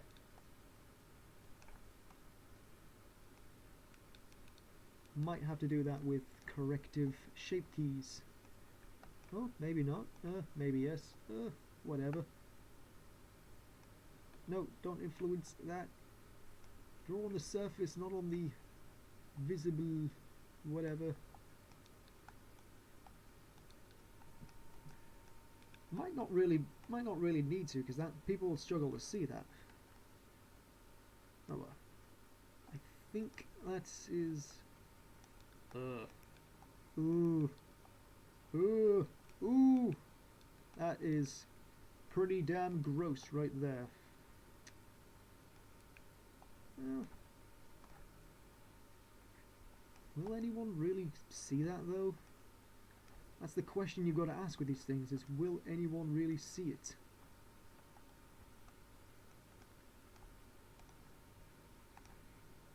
Maybe?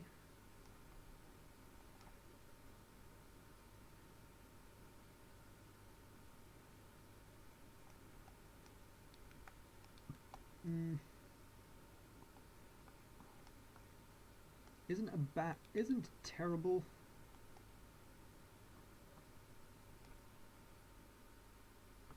Alright, I'll give it a little bit more work.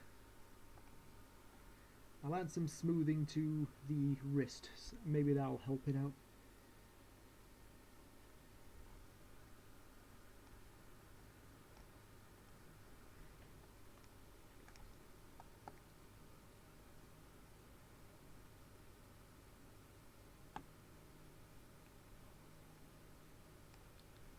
Maybe not. The pinky actually looks pretty bad now. Something went really wrong with the pinky.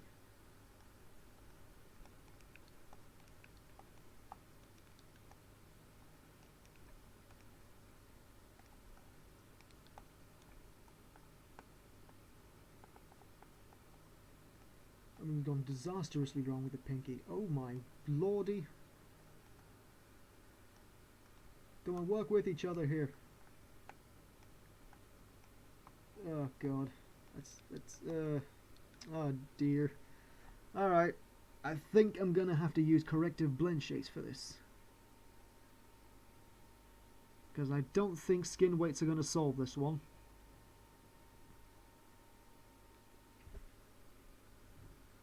Yeah. Alright. Let's try out all the others. Let's try out all the other fingers then. Pose mode. That looks fine.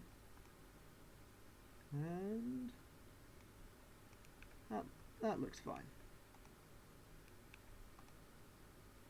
Do a double. No, it's not going to do it. I think the fingers are good. Okay, let's zero this. For whatever reason, that. I'm gonna set these to a different rotation system soon, because honestly, this Quaternion, however you pronounce that, I really don't like, especially when it comes to actually rigging this model. Because when I'm trying to create scripts with this Quaternion, Quaternion, let's call it that. And what the hell is happening there? I don't remember that. What? Why does it look so weird?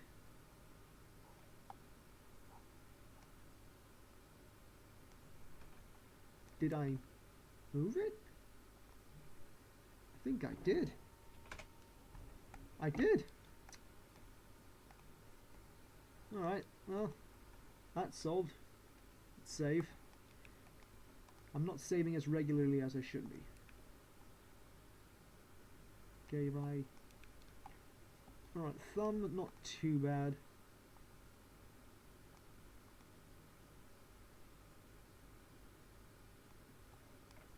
I think I got away with it.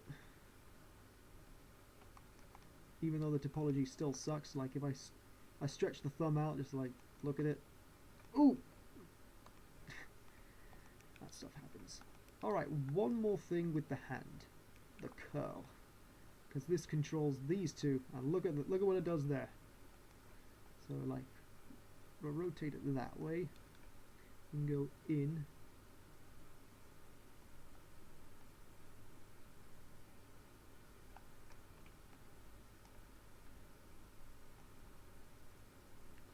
This is because this is essentially what I want to create with this. I want to be able to do this. Because the hand does do that.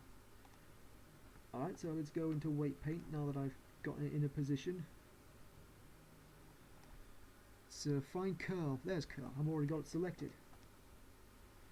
Start to add some influence. Set that to max.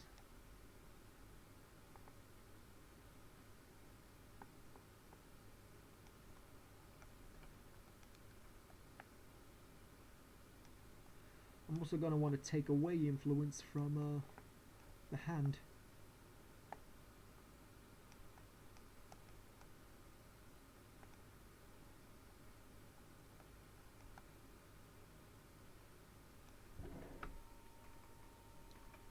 Did that again.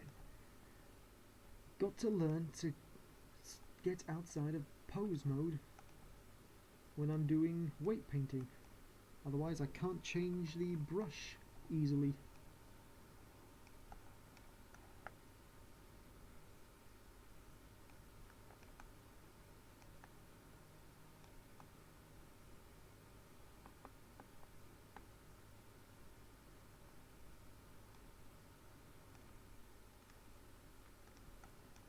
Right, we'll start with a little bit of blurring, then it all looks smooth.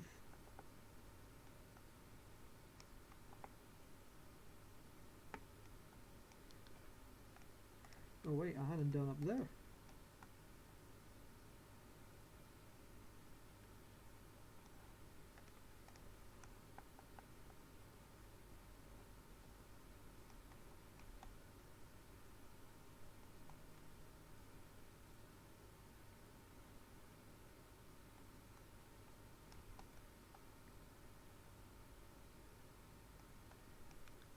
That looks like it needs more influence.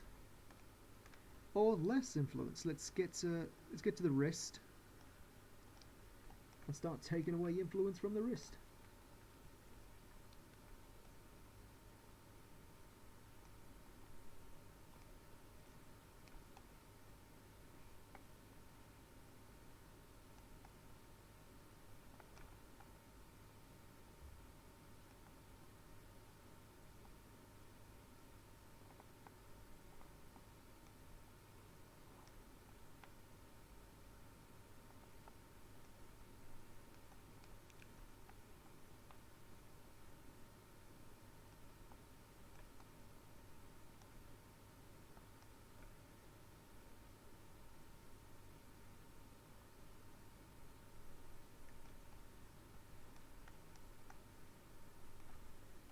Let's smooth that out with the blur.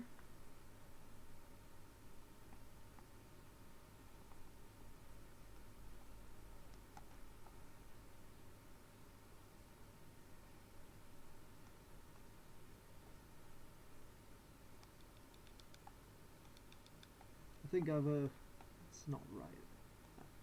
That shouldn't be happening.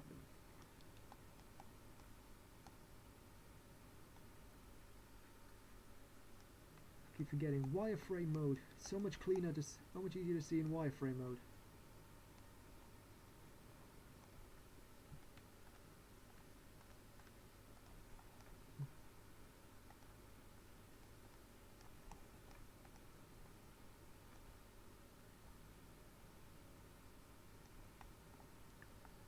Now this would be the sort of angle you do it at. Let's make sure that the fingers are still fine. They look to be still fine. First, let's zero this. 0, 1, because I've got to do that for whatever reason. Move that down. Oops! Move that down. Okay, that's fine. Move that down. Okay, that's fine too. Okay, that's the hand finished. And now all that's left is the leg. But, well, all that's left is the leg and the head and a little bit of work on the shoulder. But I think that's going to have to do it for today, everybody. So So anyone who's joined, thank you for watching, and I hope you guys all have a great day. And I'll be continuing this at a later date, but not tomorrow, because it's a weekend, and you know, weekend for chilling. So thank you all for watching, everybody, for both during and after the stream, and I hope you all I hope all of you have a pleasant day, and always remember to cook before watching. So I'll see you guys next time. See you later.